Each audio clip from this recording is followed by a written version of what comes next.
இனிய வணக்கங்கள் அன்பு நண்பர்களே. மீண்டும் ஒரு புத்தம் புதிய நன்னாளில் உங்கள் அனைவரையும் சந்திப்பதில் பெருமகிழ்வு கொள்கின்றது சரித்திரம் படைப்போம் தளம். நமது தளத்தின் முதல் படிநிலையாக நேர்மறை சிந்தனைகளை நம்மிடையே விதைக்க வருகின்றார் அன்பு தோழர் கற்பகவள்ளி அவர்களை அன்புடன் வரவேற்போம். நன்றி. அனைவருக்கும் வணக்கம். இப்பிரபஞ்ச வெளியில் நீக்கமற நிறைந்திருக்கும் பரம்பொருளே, உம்மை வணங்குகின்றோம். உந்தன் அளப்பரிய அன்பினால் எங்களுக்கு கிடைத்திட்ட பெற்றோர்கள், வழிகாட்டிகள், உற்றார் உறவினர்கள், நண்பர்கள் மற்றும் ஒவ்வொரு உயிருள்ள ஆன்மாக்கள் மற்றும் உயிரற்ற பொருட்களுக்காகவும் மனம் நிறைந்த நன்றி.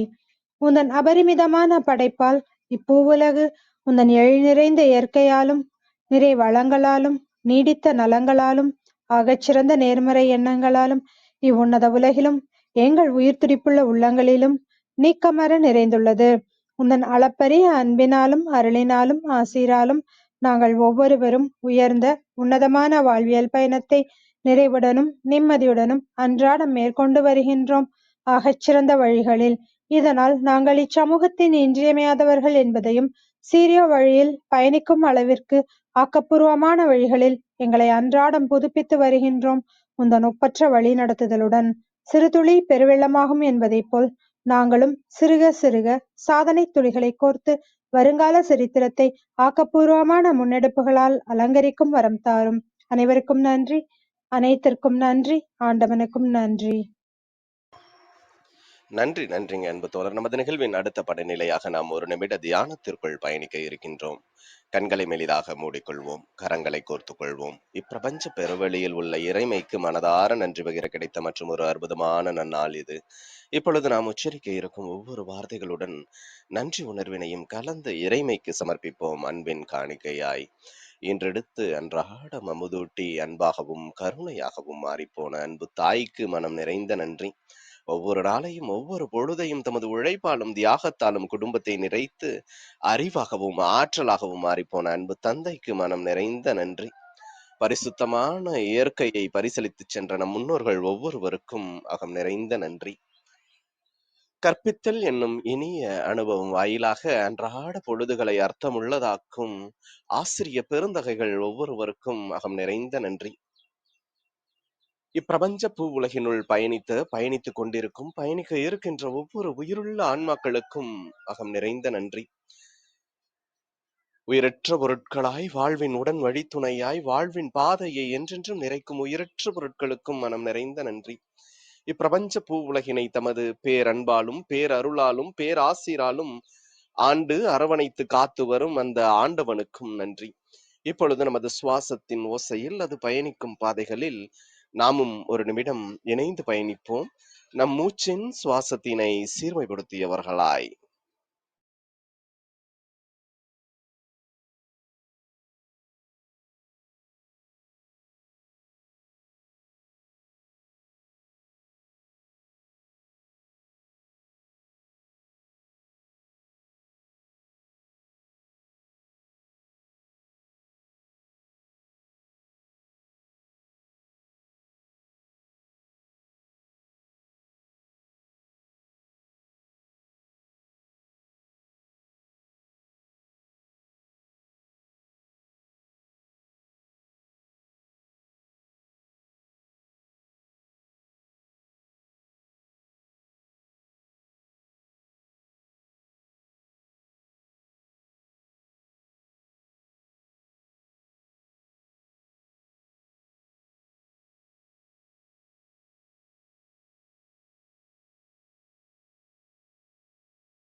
இப்பிரபஞ்ச பெருவெளியில் நீக்கமர நிறைந்திருக்கும் முடிவில்லா பரம்பொருளின் அன்போடும் அருளோடும் ஆசிரோடும் எங்கள் வாழ்வியல் சூழல் அன்றாடம் அர்த்தமுள்ள வகையில் சீருடனும் செம்மையுடனும் பண்பட்டு வருகின்றது. இதனால் இச்சமூகத்தின் சீரிய சிறந்த முன்மாதிரிகளாக நாங்கள் திகழ்வதோடு நில்லாமல் பல்வேறு சாதனைகளையும் அதன் வாயிலாக சரித்திரங்களையும் படைக்கும் அற்புத படைப்பாளிகளாக பரிணமிப்போம். இறைமைக்கு நன்றி.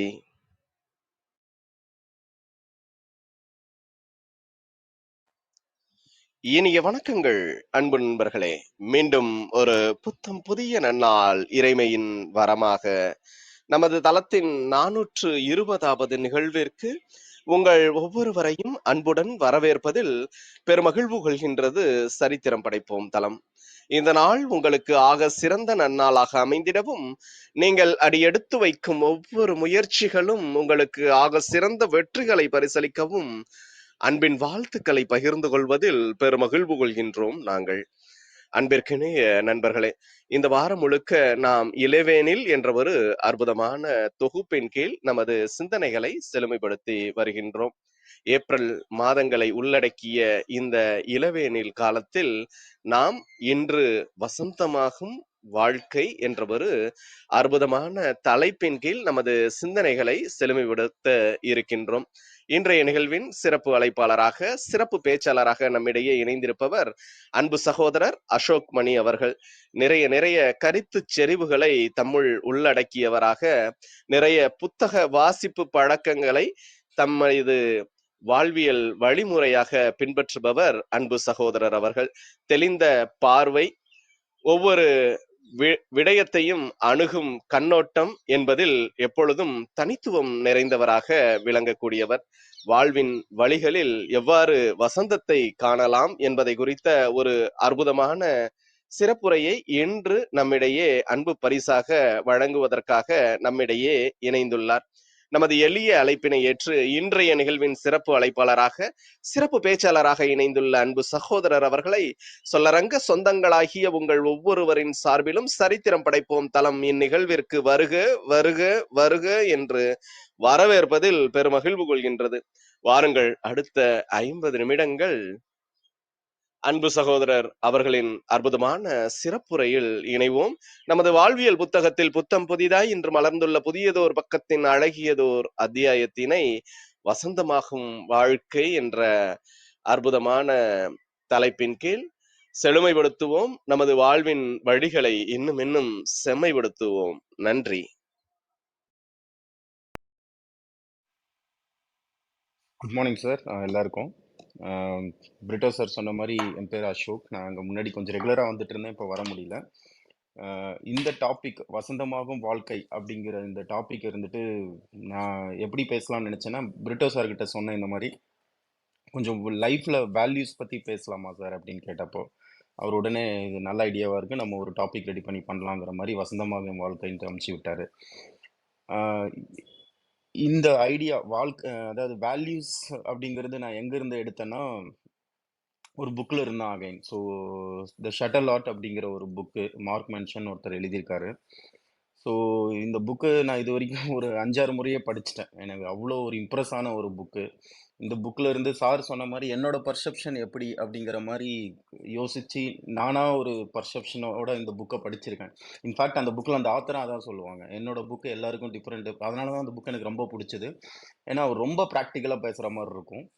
ஸோ என்னோட புக்கு ஒரு ஆளுக்கு ஒரு கண்ணோட்டத்தை கொடுக்கும்ட்டு. இது என்னோட கண்ணோட்டம் தான். இந்த புக்கு வேறு யாராவது படிச்சிருந்தீங்கன்னா அவங்களோட கண்ணோட்டம் டெஃபினெட்லி டிஃப்ரெண்ட்டாக இருக்கலாம். But I want to just share my perception, என்னோட வியூ, நான் எப்படி இந்த புக்கை பார்த்தேன் அப்படிங்கிறத மட்டும் ஷேர் பண்ணலான்ட்டு.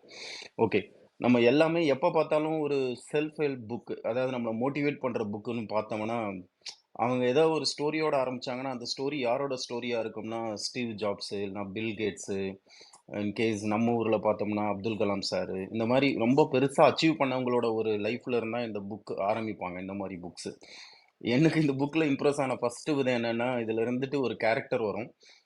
அந்த கேரக்டர் எப்படின்னா, லைஃப்பில் பெருசாக ஒன்றும் ஒரு கோல் இருக்காது. சும்மா எழுந்தோம், ஏதோ இருக்கிற வேலையை செஞ்சோம் அப்படிங்கிற மாதிரி. அண்டு பட்டு ரைட்டிங்கில் நல்ல இன்ட்ரெஸ்ட் உள்ள கேரக்டர் அந்த கேரக்டர். ஸோ நிறைய எழுதி பார்த்துருக்கோம், அவர் எழுதி பார்த்துருப்பாரு. பட் அன்ஃபார்ச்சுனேட்லி சக்ஸஸ்ஃபுல்லாகவே ஆயிருக்க மாட்டார். ஸோ ஒரு சின்ன போஸ்ட் ஆஃபீஸில் ஒர்க் பண்ணிக்கிட்டு வர சம்பளத்தில் லைஃப்பை, கல்யாணம் ஆயிருக்காது. ஸோ வர சம்பளத்தை குடிக்கிறது, அன்னெசரியாக இந்த என்ன சொல்கிறது, ஒரு சூதாட்டம் இந்த மாதிரிலாம் விளையாடிட்டு டைம் ஸ்பெண்ட் பண்ணுற ஒரு கேரக்டரு. ஸோ திடீர்னு பார்த்தோம்னா அவரோட ஃப்ரெண்டு மூலமாக அவருக்கு ஒரு ஆப்பர்ச்சுனிட்டி வரும். நீங்கள் வேணால் இது ஒரு டைம் நான் லாஸ்ட் சான்ஸ் கொடுக்குறேன், நீங்கள் ஒரு ஸ்டோரி எழுதி பாருங்கள் அப்படின்னு சொல்லிட்டு. சரி, இவரும் டிசிஷன் எடுத்துகிட்டு சரி ட்ரை பண்ணி பார்க்கலாம் லாஸ்ட்டாக ஒரு டைம் அப்படிங்கிற மாதிரி ட்ரை பண்றாரு. ட்ரை பண்ணதுமே பார்த்தோம்னா, ரொம்ப பெரிய சக்சஸ். ரொம்ப பெரியனா இது இட் இஸ் நாட் கற்பனை கதை கிடையாது. உண்மையிலேயே நடந்த கதை தான் இது. பெரிய சக்சஸ்னா 2 மில்லியன் காப்பீஸ் விக்கிற அளவுக்கு ஒரு புக் எழுதுறாரு அவரு. ஸோ இதுவே நம்ம எப்படி கன்வெர்ட் பண்ணலாம்னா இந்த ஸ்டோரிய see we never give up. அவரு கடைசி வரைக்கும் தோக்கவே இல்ல. போராடிக்கிட்டே இருந்தாரு. அப்படிங்கிற மாரிலாம் சொல்லுவாங்க. பட் ஆக்சுவலி அவர கேட்டா நான் இருந்துட்டு அவர் ரொம்ப கேஷுவலா தான் இருப்பாரு. ஸோ அவரோட கருத்து என்னன்னா, எனக்கு இருந்துட்டு எழுதுறதுல இன்ட்ரெஸ்ட். நான் ஜஸ்ட் எழுதினேன். நான் பெருசா ஒண்ணும் போராடலாம் இல்ல இதுக்காக. எனக்கு ஒரு சான்ஸ் கிடைச்சது நான் யூஸ் பண்ணேன் அப்படிங்கிற மாரி. ஸோ பேசிக்கலி நம்ம ஊர்லயோ, இல்ல இந்த உலகத்திலேயோ ஒருத்தர் சக்சஸ் ஆயிட்டாருன்னா, அவர சுத்தி நெறைய கதைகள் குடுத்து, குடுத்து, குடுத்து அவர ஒரு ஹீரோவா காட்டி, இது என்னமோ ஒன்லி ஹீரோஸால தான் முடியும். சாதாரண மக்களால முடியாதுங்கிற மாரி ஒரு திங்கிங் வர வச்சுட்டாங்க. ஆக்சுவலி ரியாலிட்டி அது கிடையாது அப்படிங்கிற மாரி ஆரம்பிப்பாங்க. ஏன்னா, அவரு பெருசா ட்ரை பண்ணவே இல்ல. ஒரு ஃப்ரெண்ட் வந்து கேட்டாரு, "நீங்க வேணா ட்ரை பண்றீங்களான்ட்டு." சரி ட்ரை பண்ணி பார்க்கலாமேன்ட்டு. இன்ஃபாக்ட் அவரு என்ன சொல்றாருன்னா, அந்த சக்சஸ் வந்த பின்னாடி கூட அவர் லைஃப்ல பெருசா ஒண்ணும் சேஞ்ச் ஆவல. அதே மாரி ஒரு ஊதாரித்தனமா தான் இருந்தாரு. குடிச்சுக்கிட்டு, ஒரு பொறுப்பு இல்லாம தான் வாழ்ந்தாரு. பட் அவர்கிட்ட நீங்க லைஃப்ல ஹேப்பியான்னு கேட்டா, அவர் ரொம்ப ஹேப்பியா இருந்தேன் நானு அப்டின்னுவாரு. ஸோ அவரோட எந்த ஒரு தப்புக்கும் அவர் ரிக்ரெட் பண்ணல. ஸோ என்னோட லைஃப்ப நான் சந்தோஷமா தான் வாழ்ந்தேன். அந்த வாழ்க்கை முறையில எனக்கு ஒரு சக்சஸ் கிடைச்சது. அந்த சக்சஸையும் எனக்கு தெரிஞ்ச முறையில நான் என்ஜாய் பண்ணேன். அப்டிங்கிற மாரி இந்த கதைய ஆரம்பிப்பாங்க. இந்த புக்க ஆரம்பிப்பாங்க. ஸோ பேசிக்கலி அவரு என்ன சொல்றாருன்னா, அதிலிருந்து ஃபீட்பேக் லூப் அப்டின்ட்டு ஒரு விஷயத்துக்கு போறாரு. ஃபீட்பேக் லூப்ன்றது ஒண்ணுமே இல்ல. அ இப்ப இந்த கதையில யோசிச்சோம்னா, அவரு பெருசா எதையும் மைண்டுக்கு எடுத்துக்கல. வாழ்க்கையோட ஓட்டத்துல ஓடுனாரு. கிடைச்ச சான்ஸ ட்ரை பண்ணி பார்த்தாரு. சக்சஸ் ஆனாரு. ஸோ ஃபீட்பேக் லூப்ன்றது இங்க என்னன்னா, நம்ம லைஃப்ல நம்ம பயமா அதாவது இந்த சக்சஸ்ன்றது நெறைய பேருக்கு வராததுக்கு முக்கியமான காரணம் என்னன்னு பார்த்தோம்னா, நம்ம ஒரு விஷயத்த நெனைப்போம். அந்த விஷயம் இன்னொரு விஷயத்த ஆட் ஆகும். அந்த விஷயத்த இன்னொரு விஷயம் ஆட் ஆகிக்கிட்டே இருக்கும். ஆட் ஆகி பார்த்தோம்னா, நம்ம நெனைச்ச விஷயம் ரொம்ப சின்ன விஷயமா இருக்கும். பட் நம்ம பயப்படுற விஷயம் ரொம்ப பெரிய விஷயமா இருக்கும். இந்த சின்ன விஷயத்துலருந்து பெரிய விஷயத்துக்கு எப்படி போச்சுன்னா, ஒரு ஒரு திங்கிங்கா நம்ம ஆட் பண்ணிக்கிட்டே போறது. எக்ஸாம்பிள் ஒரு ஃபைல். இன்னைக்கு ஆஃபீஸ் போறோம் நம்ம. நம்ம ஒரு ஃபைல் எடுத்துக்கல. ஸோ கார்லயோ இல்ல ட்ரெயின்லயோ போயிட்டு இருக்கும்போது நமக்கு ஞாபகம் வருது அந்த ஃபைல் எடுக்கல அப்படின்னு சொல்லிட்டு. அந்த டிராவல் பண்ற 1 ஹவரும் அந்த பயம் எப்படி ஆகும்னா, ஐய்யயோ! நேத்து மேனேஜர் திட்டினாரு. நம்ம கலீக்ஸ் முன்னாடி திட்டிட்டா என்ன பண்றது? ஐய்யய்யோ! இதுக்காக என்னோட ப்ரமோஷன நிறுத்திட்டா என்ன பண்றது? எனக்கு இன்கிரிமெண்ட்ல ஏதாவது ப்ராப்ளம். இந்த 1 ஹவரா இந்த ஃபீலிங்கோடவே நம்ம அந்த ஆஃபீஸ்க்குள்ள என்டர் ஆவோம். உள்ள போய் பார்த்தோம்னா, அன்னைக்கு மேனேஜரே வந்திருக்க மாட்டாரு. இல்லன்னா அந்த மீட்டிங் நாளைக்கு வச்சுக்கலாம் அப்படின்னு போஸ்ட்போன் பண்ணியிருப்பாங்க. ஸோ இதுதான் ஃபீட்பேக் லூப். ஒரு விஷயம் என்ன எப்படி நடந்துருமோன்னு நெனச்சு நெனச்சு நம்ம பயந்துகிட்டே இருக்கோம்ல. ஸோ அதுதான் ஃபீட்பேக் லூப்ங்கிறாரு. ஸோ அவர் இதிலிருந்து இன்னொரு பாயிண்ட்க்கு தாவுறது என்னன்னா, பேக்வேர்ட்ஸ் லா அப்படிங்கிறாரு. இது கொஞ்சம் எல்லாருமே கரெக்ட்டா புரிஞ்சுக்கோங்க. அவர் என்ன சொல்ல வர்றாருன்னா, அ நான் சந்தோஷமாவே இருக்கணும், இல்லன்னா நான் எப்பயுமே பாசிட்டிவாவே இருக்கணும் அப்படின்னு நெனைக்கிறதே ஒரு நெகட்டிவ் எக்ஸ்பீரியன்ஸ் அப்படிங்கிறார். ஏன்னா இந்த லைஃப்ல அது முடியவே முடியாது. லைஃப்ங்கிறது எண்ட்லெஸ் ப்ராப்ளம்ஸு. எய்தர் ஏதாவது ஒரு விஷயத்துக்கு நீ இருந்துட்டு ஃபீல் பண்ணிக்கிட்டே தான் இருக்கணும். அதுல டவுட்டே கிடையாது. அத விட்டுட்டு நான் எப்பயுமே ஹேப்பியா இருக்கணும், எப்பயுமே நானு சந்தோஷமா இருக்கணும் அப்படின்ட்டு நீ ஃபீல் பண்ணனா, அத விட ஒரு முட்டாள்தனமான ஒரு விஷயம் ஒண்ணுமே கிடையாதுங்கிறது தான் பேக்வேர்ட்ஸ் லா. ஸோ அவரு சிம்பிளா எப்படி சொல்லுவாருன்னா, நான் சந்தோஷமாவே இருக்கணும்னு நெனச்சுக்கிட்டே இருக்கிறது ஒரு நெகட்டிவ் எக்ஸ்பீரியன்ஸ். எனக்கு எப்பயாவது கண்டிப்பா நெகட்டிவ் நடக்க தான் போது அப்படிங்கிற மைண்ட் செட்டோட என்ன நடந்தாலும் அத அக்செப்ட் பண்ணிக்கிறதே பாசிட்டிவ் எக்ஸ்பீரியன்ஸ்ன்னு சொல்லிட்டு. இந்த பேக்வேர்ட்ஸ் லா பத்தி பின்னாடி நெறைய கனெக்ட் பண்ணியிருப்பாரு. ஸோ அது நான் அப்போ கொஞ்சம் யூஸ்ஃபுல்லா இருக்கும். அதனால தான் கொஞ்சம் ஞாபகம் வச்சுக்க சொன்னேன். So okay. இப்போ அப்படி இருந்தா லைஃப்ல நம்ம பிரச்சனைய பத்தி கவலையே பட வேண்டியது இல்லையா? அப்படின்ட்டு கேட்டோம்னா, அதுக்கு அவரு 3 வழி சொல்றாரு. கண்டிப்பா நம்ம கவலைப்பட்டாகணும். ஸோ எப்படி எப்படி கவலைப்படணும்னா, 1 இருந்துட்டு நம்ம இருந்துட்டு ஒரு விஷயத்த பத்தி கவலைப்படாம இருந்தோம்னா, நம்ம டிஃபரெண்ட் கிடையாது. பிரச்சனை என்னன்னா, நம்ம இருந்துட்டு இந்த மாரி வாழ்ந்தோம்னா, "ஓ! இவன் இருந்துட்டு ரொம்ப டிஃபரண்டான ஒரு ஆளு" அப்படின்னு பீப்பிள் நெனைச்சுருவாங்களோன்ட்டு ஒரு கவலை வரும் தெரியுங்களா? அத பத்தி கவலைப்படாதீங்க. அந்த மாரி நெனைச்சாலும் பரவாயில்லன்னு சொல்லிட்டு, அதோட அந்த ஒரு எண்ணத்தோட வாழ கத்துக்கோங்க அப்படிங்கிறாரு அவரு. கண்டிப்பா இப்ப இந்த நான் இன்னும் பேசப்போற அடுத்த ஒரு 1/2 மணி நேரத்துக்கு நான் பேசப்போற நெறைய விஷயங்கள் நீங்க கேட்கும்போது, இது கொஞ்சம் ஸ்பிரிச்சுவலா இருக்கு. இல்லன்னா இது இருந்துட்டு ரியல் லைஃப்க்கு ஒத்து வராது அப்படிங்கிற மாரிலாம் நீங்க நெனைக்கலாம். பட் ரொம்ப ஈஸி. ரொம்ப சிம்பிளான விஷயம். அப்புறம் நான் ஒரு லைவ் எக்ஸாம்பிள் சொல்லணும். நான் இது ட்ரை பண்ணிட்டு இருக்கேன் லாஸ்ட் ஒரு 1 இயராவே. Really enjoying. எனக்கு நெறைய மென்டல் ஸ்ட்ரெஸ் குறைஞ்சிருக்குன்னு தான் சொல்லலாம். அதனால தான் அவரு கேட்ட உடனே சரி இத பத்தி பேசலாம் அப்படின்னு சொல்லிட்டு. ஸோ ஃபர்ஸ்ட் இருந்துட்டு நம்மள பத்தி என்ன நெனைச்சுருவாங்களோ, நான் இப்படி வாழ்ந்தா என்ன பத்தி என்ன நெனைச்சுருவாங்களோ அப்படின்னு நெனைக்கிறது விட்டாலே உங்களோட பாதி பிரச்சனை தீர்ந்துரும். 2வது என்ன சொல்றாருன்னா, உங்களுக்கு ஒரு ப்ராப்ளம் ஆவுது அப்படின்னா, அது ப்ராப்ளம் உண்மையிலே ப்ராப்ளம் கிடையாது. உங்களுக்கு அந்த டயத்துல அந்த ப்ராப்ளத்த தவிர வேற எந்த ஒரு பெரிய ப்ராப்ளமும் இல்ல லைஃப்ல. அதுதான் உண்மையான ரீசன். ஸோ பாஸ் என்ன திட்டிருவாரு அப்படின்னு நம்ம நெனச்சு பயந்தோம்னா, அது இருந்துட்டு ஒரு பெரிய பிரச்சனையே கிடையாது. பட் நம்மளோட பெரிய ப்ராப்ளம்ஸ் என்ன இருக்கும்னா, ஒரு ஃபேமிலிய நல்லா பாத்துக்கிறது, இல்லன்னா நம்மள எப்படி இம்ப்ரூவ் பண்ணிக்கிறது, எப்படி நம்மள சுத்தி இருக்கவங்கள சந்தோஷமா வச்சுக்கிறது. இந்த மாரி ஒரு பெரிய கோல்ஸ் இருந்ததுன்னா, இந்த சின்ன சின்ன விஷயத்துக்கெல்லாம் நம்ம இம்பார்ட்டன்ஸ் குடுக்க மாட்டோம். இந்த சின்ன சின்ன அட்வர்சிட்டிக்கெல்லாம் நம்ம இருந்துட்டு பயப்பட மாட்டோம் அப்டின்னுவாரு. அப்புறம் 3 ஒண்ணு அவரு சொல்றது என்னன்னா, ஸோ நமக்கு தெரிஞ்சோ தெரியாமலயோ நம்ம ஏதாவது ஒண்ணு சூஸ் பண்ணிக்கிட்டே தான் இருக்கிறோம். ஏதாவது ஒரு விஷயத்தையோ, இல்ல ஒரு ஒரு விஷயத்த எப்படி ஹேண்டில் பண்றது, இல்லன்னா அத எப்படி இக்னோர் பண்றது, நம்ம ஏதோ ஒண்ணு சூஸ் பண்ணிக்கிட்டே இருக்கோம். நம்ம என்ன சூஸ் பண்றோங்கிறதுல ரொம்ப கான்ஷியஸா இருந்தோம்னா, you can easily handle many problem அப்படிங்கிற மாரி சொல்றாரு. ஸோ பேசிக்கலி இது எல்லாத்தையுமே எப்படி சம்மரைஸ் பண்ணுவாருன்னா, 3 லைன்ல நான் சொல்றேன். 1 லைஃப்ன்றது எண்ட்லெஸ் ஆஃப் ப்ராப்ளம்ஸ். அதுல டவுட்டே கிடையாது. நீ எந்த ப்ராப்ளத்துக்கு இம்பார்ட்டன்ஸ் குடுக்குற அப்படிங்கிறதுல ரொம்ப ரொம்ப ரொம்ப கவனமா இருக்கணும்.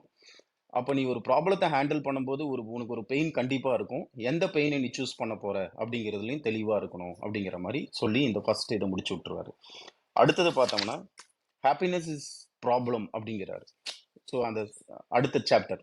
So happiness is problem. அவர் என்ன சொல்ல வர்றாருன்னா, நான் எப்பயுமே ஹாப்பியா இருக்கணும்னு நெனச்சுக்கிட்டே இருக்கிறது அதான் நான் முன்ன சொன்னேன் இல்லைங்களா? அதுவே ஒரு பெரிய பிரச்சனை அப்படின்னு சொல்லிட்டு நெறைய கதைகள்லாம் சொல்லுவாரு. இது ரொம்ப ஷார்ட்டா நான் சொல்லணும்னா, நம்ம லைஃப்ல எப்பயுமே நம்ம நெனச்சிட்டு இருப்போம். எனக்கு இந்த எக்ஸ் நடந்துருச்சுன்னா நான் ஹாப்பியா இருப்பேன். ஏதோ ஒரு விஷயம் நடந்துச்சுன்னா நான் ஹாப்பியா இருப்பேன். இல்லன்னா யாராவது எனக்கு புடிச்ச ஒரு பொண்ண நான் மேரேஜ் பண்ணிட்டேன்னா, நான் ஹாப்பியா இருப்பேன். இல்லன்னா எனக்கு புடிச்ச கம்பெனில நான் ஜாப வாங்கிட்டேன்னா, நான் ஹாப்பியா இருப்பேன். இப்படின்னு நெனச்சுக்கிட்டே இருப்போம். பட் உங்க லைஃப்லயும் இது நெறைய முறை நடந்திருக்கும். யோசிச்சு பாருங்க.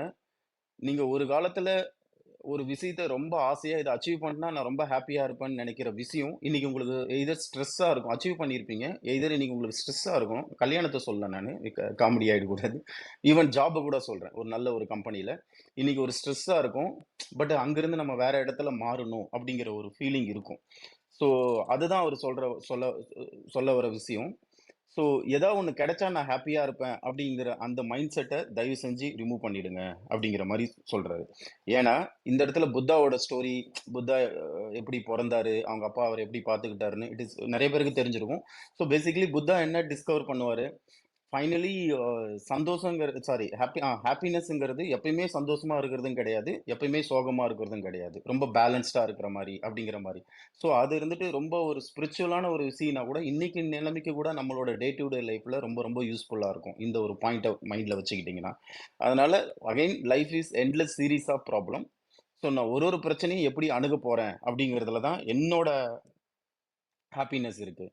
அப்போ டிசப்பாயின்ட்மென்ட் பாண்டா அப்படிங்கிற ஒரு கேரக்டர் இன்ட்ரோடியூஸ் பண்ணுவாப்ல. அது யாருன்னா, நமக்கு மைண்டுக்குள்ள இருக்கிற மனசாட்சின்னு சொல்லலாம் நம்ம அந்த கேரக்டர். நம்ம நெறைய முறை நம்ம நெனச்சுக்கிட்டு இருப்போம், நம்ம பண்றது எல்லாமே கரெக்ட்டுன்ட்டு. அப்ப நம்ம மனசாட்சிங்கிறது வந்துட்டு சொல்லும். "இல்ல, நீ இருந்துட்டு பண்றது தப்பு. ஸோ, நீ இப்படி நெனச்சுட்டு இருக்கிறது தப்பு" அப்படின்ட்டு. அது நெறைய டயத்துல நம்மளால அக்செப்ட் பண்ண முடியாது. பட் இவர் என்ன சொல்றாருன்னா, அந்த மனசாட்சி அவரு யூஸ் பண்ற வேர்ட் இருந்துட்டு பண்டா. ஸோ அந்த கேரக்டர் இருந்துட்டு சொல்றத நீங்க கேட்டே ஆவணும். ஏன்னா மெனி டைம் அதுதான் அது நீங்க சொன்னத கேட்டாலே அகைன் உங்களோட லைஃப்ல இருக்க பெரிய பெரிய பிரச்சனைகள் தீர்ந்துரும். அந்த டயத்துல அது சொல்லும்போது உங்களுக்கு அது கஷ்டமா இருக்கும். பட் நீங்க அதோட டிராவல் பண்ணீங்கன்னா, அது சொல்றது நீங்க கேட்டு கொஞ்சம் டிராவல் பண்ணீங்கன்னா, டெஃபினெட்லி உங்களோட லைஃப் இருந்துட்டு கொஞ்சம் கூட பெட்டரா இருக்கும். அப்படிங்கிறதுல ரொம்ப கான்ஃபிடென்ட்டா இருப்பாரு அவரு. ஸோ ஃபைனலி இந்த இத எப்படி முடிக்கிறாருன்னா அவரு, தயவு செஞ்சு உங்களோட லைஃப ப்ராப்ளமே இல்லாம இருக்கிற மாரி எக்ஸ்பெக்ட் பண்ணணும். அதாவது don't expect your life without any problem அப்படிங்கிற மாரி சொல்லுவாரு. ஸோ ஃபார் எக்ஸாம்பிள் அத எப்படி அவர் எக்ஸ்ப்ளைன் பண்ணுவாருன்னா, நமக்கு இருந்துட்டு ஹெல்த் சரியில்ல. இல்லன்னா நம்ம பிசிக்ஸ் சரியில்ல. அதனால நம்ம இருந்துட்டு ஒரு ஜிம்முக்கு போணும்னு டிசைட் பண்ணிட்டோம். ஓகேங்களா? ஸோ ஹெல்த் சரியில்ல அப்படிங்கிறது ஒரு பெயின். அதுக்காக நீ ஜிம்முக்கு போயிட்டு பணம் குடுத்து வாங்குற அந்த ஜிம் மெம்பர்ஷிப் இன்னொரு பெயின். ஓகே. அப்படி இப்படின்னு சொல்லிட்டு ஜிம் மெம்பர்ஷிப்பும் வாங்கிட்டேன். கடைசியில நான் டெய்லியும் காலையில 5 மணிக்கு எழுந்தா தான் என்னால 6 மணிக்கு ஜிம்ல இருக்க முடியும். அப்படிங்கிறது அந்த 5 மணிக்கு ரொம்ப எர்லியா எழுறதுன்றது இன்னொரு பெயின். சரி ஓகே. எழுந்து அங்க போயிட்டு மறுபடியும் எல்லாம் வெயிட் லிஃப்ட்லாம் பண்ணி, ஸோ பாடியெல்லாம் நம்ம ரொம்ப வருத்திக்கும்போது நமக்கு ஒரு இன்னொரு பெயின் வரும். ஸோ இந்த 4, 5 பெயின்ல நீ எந்த பெயின சூஸ் பண்ற அப்படிங்கிற மாரி. இல்ல எனக்கு இந்த ஜிம் போய் எனக்கு பண்றதெல்லாம் வேண்டாம் அப்படிங்கிற பெயின நீ அவாய்ட் பண்ணனா, you will be getting lot of health issue. So அது ஒரு பெயின். ஸோ எப்படி பார்த்தாலும் லைஃப்ல உனக்கு ப்ராப்ளம் இருந்துகிட்டே தான் இருக்க போகுது. பட் எந்த பெயினை நீ சூஸ் பண்ண போற அப்படிங்கிறது கொஞ்சம் கேர்ஃபுல்லா இருங்க. ஸோ அந்த மாதிரி யோசிங்க. அதுதான் உங்க மனசாட்சி சொல்ற விஷயம் அப்படிங்கிற மாதிரி சொல்லுவாரு. அப்புறம் happiness is the solving problem. இந்த சால்விங்ன்றது என்னன்னா action. So taking some action. நீங்க இப்போ ஒரு ப்ராப்ளம் இருக்கு, அதை பார்த்துக்கிட்டு எனக்கு ப்ராப்ளம் இருக்குன்னு உட்காந்துக்கிட்டே இருந்தீங்கன்னா டெஃபினெட்லி ஒண்ணுமே நடக்காது. அட்லீஸ்ட் சம் ஆக்ஷன் எடுத்தாலே உங்களோட பாதி ப்ராப்ளம் தீந்துரும். அந்த பிரச்சனைக்கு நீங்க அதான் ஃபர்ஸ்ட் ஸ்டெப் எடுத்து வச்சாலே நம்மளோட ஜர்னி நல்லா இருக்கும்னு சொல்லுவாங்க இல்லைங்களா? அந்த மாதிரி. ஸோ அந்த ஃபர்ஸ்ட் ஸ்டெப் எடுத்து வச்சிட்டீங்கனாலே உங்களோட பாதி ப்ராப்ளம் தீந்துரும் அப்படிங்கிற மாதிரி சொல்லுவாரு. இதுல 2 குரூப் ஆஃப் பீப்பிள், இந்த ஆக்ஷன் எடுக்காத பீப்புள 2 குரூப்பா அவரு செக்ரிகேட் பண்றாரு. ஒண்ணு இருந்துட்டு டினையல் பீப்புள். அவங்க என்ன பண்ணுவாங்கன்னா, எனக்கு ப்ராப்ளமே இல்ல அப்படின்னு சொல்லிட்டு சுத்துவாங்க. உள்ளுக்குள்ள பயங்கர ப்ராப்ளம்ஸ் இருக்கும். பட் எனக்கு ப்ராப்ளமே இல்ல. அவங்க ரொம்ப பாசிட்டிவா இருக்கிற மாரி காட்டிக்கிட்டு, நெறைய அந்த செல்ஃப் குரூப் புக்ஸு, அந்த செல்ஃப் அஃபர்மேஷன்ஸ் இதெல்லாம் தப்புன்னு சொல்லல நானு. பட் இதெல்லாம் பண்ணிட்டு என்ன பண்ணுவாங்கன்னா, ஒரு சூப்பர்ஃபிஷியல் லைஃப்ல எனக்கு ப்ராப்ளமே கிடையாது அப்படின்னுவாங்க. அப்ப என்ன ஆகும்னா, அந்த ப்ராப்ளத்த ஹேண்டில் பண்ணலாம அந்த ப்ராப்ளம் ரொம்ப பெருசா மல்டிப்ளை ஆகும் ஓவர் பிரீதா இந்த கொஞ்ச நாள் கழிச்சுட்டு. அப்ப என்ன தோணும்னா, பீப்பிள் ஹூ இஸ் லுக்கிங் அந்த ப்ராப்ளத்த ஒரு 6 மாசம் கழிச்சு பார்க்கும்போது, ரொம்ப பெரிய பூதாகரமான ஒரு ப்ராப்ளமா இருக்கும். ஹேண்டில் பண்ண முடியாம. அதனால ப்ராப்ளம் இருந்தா, ப்ராப்ளம் இருக்குன்னு அக்செப்ட் பண்ணிக்கோங்க. டினை பண்ணாதீங்க அப்டின்னுவாரு. அடுத்தது என்னன்னா, விக்டிம் மைண்ட் செட். ஒரு குரூப் எனக்கு ப்ராப்ளமே இல்லன்னு சொல்லும். இன்னொரு குரூப் விக்டிம் மைண்ட் செட்ல போகும். அவங்க எப்படி பேசுவாங்கன்னா, "இல்ல இந்த பிரச்சனைக்கு நான் காரணம் இல்ல. அவன் இருந்துட்டு சரியா பண்ண மாட்டேங்கிறான். சிச்சுவேஷன் சரியில்ல. ஸோ இவன் இருந்துட்டு சரியா பண்ண மாட்டேங்கிறான். நான் என்ன பண்ணுவேன்? என்னால இவ்வளோ தான பண்ண முடியும்." அப்படிங்கிற ஒரு மைண்ட் செட்டும் வச்சுக்காதீங்க அப்படிங்கிறாரு. ஸோ என்ன நமக்கு நடந்தாலும் இன்ஃபேக்ட் இத பத்தியும் பின்னாடி அழகா பேசியிருப்பாரு. இந்த விக்டிம் மைண்ட் செட்ல இருந்து எப்படி வெளில வருதுன்ட்டு. என்ன நடந்தாலும் நம்ம ரெஸ்பான்சிபிலிட்டி எடுத்துக்கிட்டு சம் ஆக்ஷன் எடுத்தே ஆவணும். இது இது இது என்னால முடியாது. இதுக்கு நான் காரணம் இல்ல அப்படிங்கிற மாரி நான் நல்லா அதாவது நான் பாவம் அப்படிங்கிற அந்த ஒரு ஃபீலிங் இல்லாம இருங்கன்ட்டு. ஸோ மொத்தம் 2 குரூப் இந்த ஆக்ஷன் எடுக்காத ஆளுங்களும். ஒருத்தங்க இருந்துட்டு டினையல் குரூப்ங்கிறாரு. இன்னொருத்தருங்க விக்டிம் மைண்ட் செட் அப்படிங்கிறாரு. ஸோ இந்த 2லயும் நம்ம இருக்கோமா அப்படிங்கிறது செக் பண்ணிக்கணும். இருந்தோம்னா அடுத்த ப்ராப்ளம் வரும்போது நம்மளோட ஆக்ஷன்ஸ் இந்த 2ல வருதா? இல்ல ஆக்ஷன் டேக்கிங் குரூப்ல வருதா? அப்படிங்கிறது செக் பண்ணிக்கோங்க. ஸோ ஃபைனலி இந்த சாப்டர் எப்படி முடிப்பாருன்னா, எமோஷன்ஸ் பத்தி நெறைய பேசியிருப்பாரு. எமோஷன்ஸ்னா என்னமோ ரொம்ப பெருசா பேசிக்கிட்டு இருக்கோம் நம்ம. பட் எமோஷன்ஸ நம்ம எப்படி பார்க்கணும்னா, இது ஒரு பயாலஜிக்கல் ஏஜென்ட். உன் லைஃப்ல ஏதோ ஒண்ணு நடக்குது அப்படின்னா, உனக்கு ஒரு எமோஷன் வருது. அது ஒரு சோகமாவோ, இல்ல கோவமாவோ, ஈவன் சந்தோஷம் கூட இருந்தா கூட, உனக்கு அந்த எமோஷன் வரும்போது, உனக்கு அந்த கான்ஷியஸ்னஸ் இருக்கணும். ஓகே, எனக்கு இந்த லைஃப்ல இது நடந்தது. அதனால எனக்கு இந்த எமோஷன் வந்திருக்கு. அப்படிங்கிற அந்த கிளாரிட்டி உனக்கு கண்டிப்பா இருந்தே இருந்தாகணும். ஏன்னா, எமோஷன் இருந்துட்டு பல டைமு நமக்கு நெறைய விஷயத்துல யூஸ்ஃபுல்லா இருக்கும். நீ கரெக்ட்டா ரியலைஸ் பண்ணிட்டன்னா. ஸோ, அதனால எமோஷன்ஸ் ரீடிங் இருந்துட்டு எமோஷன் ரீடிங் பத்தி நெறைய பேசியிருப்பாரு. So, emotions same time emotion கோவம் வந்துருச்சுன்னா, அத அப்படியே விடாம அத கண்ட்ரோல் பண்றத பத்தியும் பேசியிருப்பாரு. So finally choose your struggles அப்படின்னு இந்த சாப்டர் முடிக்கிறாரு. என்ன சொல்றாருன்னா, அந்த எமோஷன்ஸ் பத்தி பேசினாங்க. அதோட ஒரு கன்டினியூவேஷனா யார்கிட்டயாவது போயிட்டு நம்ம இந்த லைஃப்ல உங்களுக்கு என்ன வேண்டும்னு கேட்டோம்னா, அவங்க ஆன்சர் பண்றதெல்லாம் இல்லன்னு சொல்லுவாங்களாம். நல்ல வேலை, ஒரு பெரிய வீடு, அழகான ஒய்ஃபோ இல்ல ஹஸ்பண்டோ, அதுக்கப்புறம் கார் இந்த மாரி லைஃப் தான் வேணும் அப்படின்னு கேட்பாங்க. ஸோ அகைன் உங்களுக்கு எந்த மாரி பிசிக் வேணும்னு கேட்டோம்னா, ஆப்வியஸ்லி ஒரு அத்லெட்டிக் பிசிக் இந்த மாரிலாம் கேட்பாங்க. இந்த மாரிலாம் கேட்பாங்கன்னு சொல்லுவாங்க. பட் இவரு என்ன சொல்றாருன்னா, இவங்களுக்கு எல்லாருக்குமே அதாவது நாட் ஈவன் 99 100% ஆஃப் பீப்பிள்க்கு இந்த மைண்ட் செட் இருக்கு. பட் எத்தன பேருக்கு அதுக்கான பெயின நம்ம இருந்துட்டு த்ரூ பண்ணி ஆவணும் அப்படிங்கிற ஒரு இது இருக்கு. நல்ல வேலைன்னா நீங்க இருந்துட்டு நெறைய வொர்க் பண்ணணும். ஸோ ஆப்வியஸ்லி ஒரு நல்ல வீடு வாங்கணும்னா, அந்த வொர்க் பண்ணி சம்பாரிச்ச பணத்த சேவ் பண்ணணும். அன்னெசசரியா செலவு பண்ணாம. இது எல்லாமே பெயின்ஸ். எத்தன பேர் இந்த பெயின் எடுத்துக்க ரெடியா இருக்காங்க அப்படின்னு சொல்லிட்டு.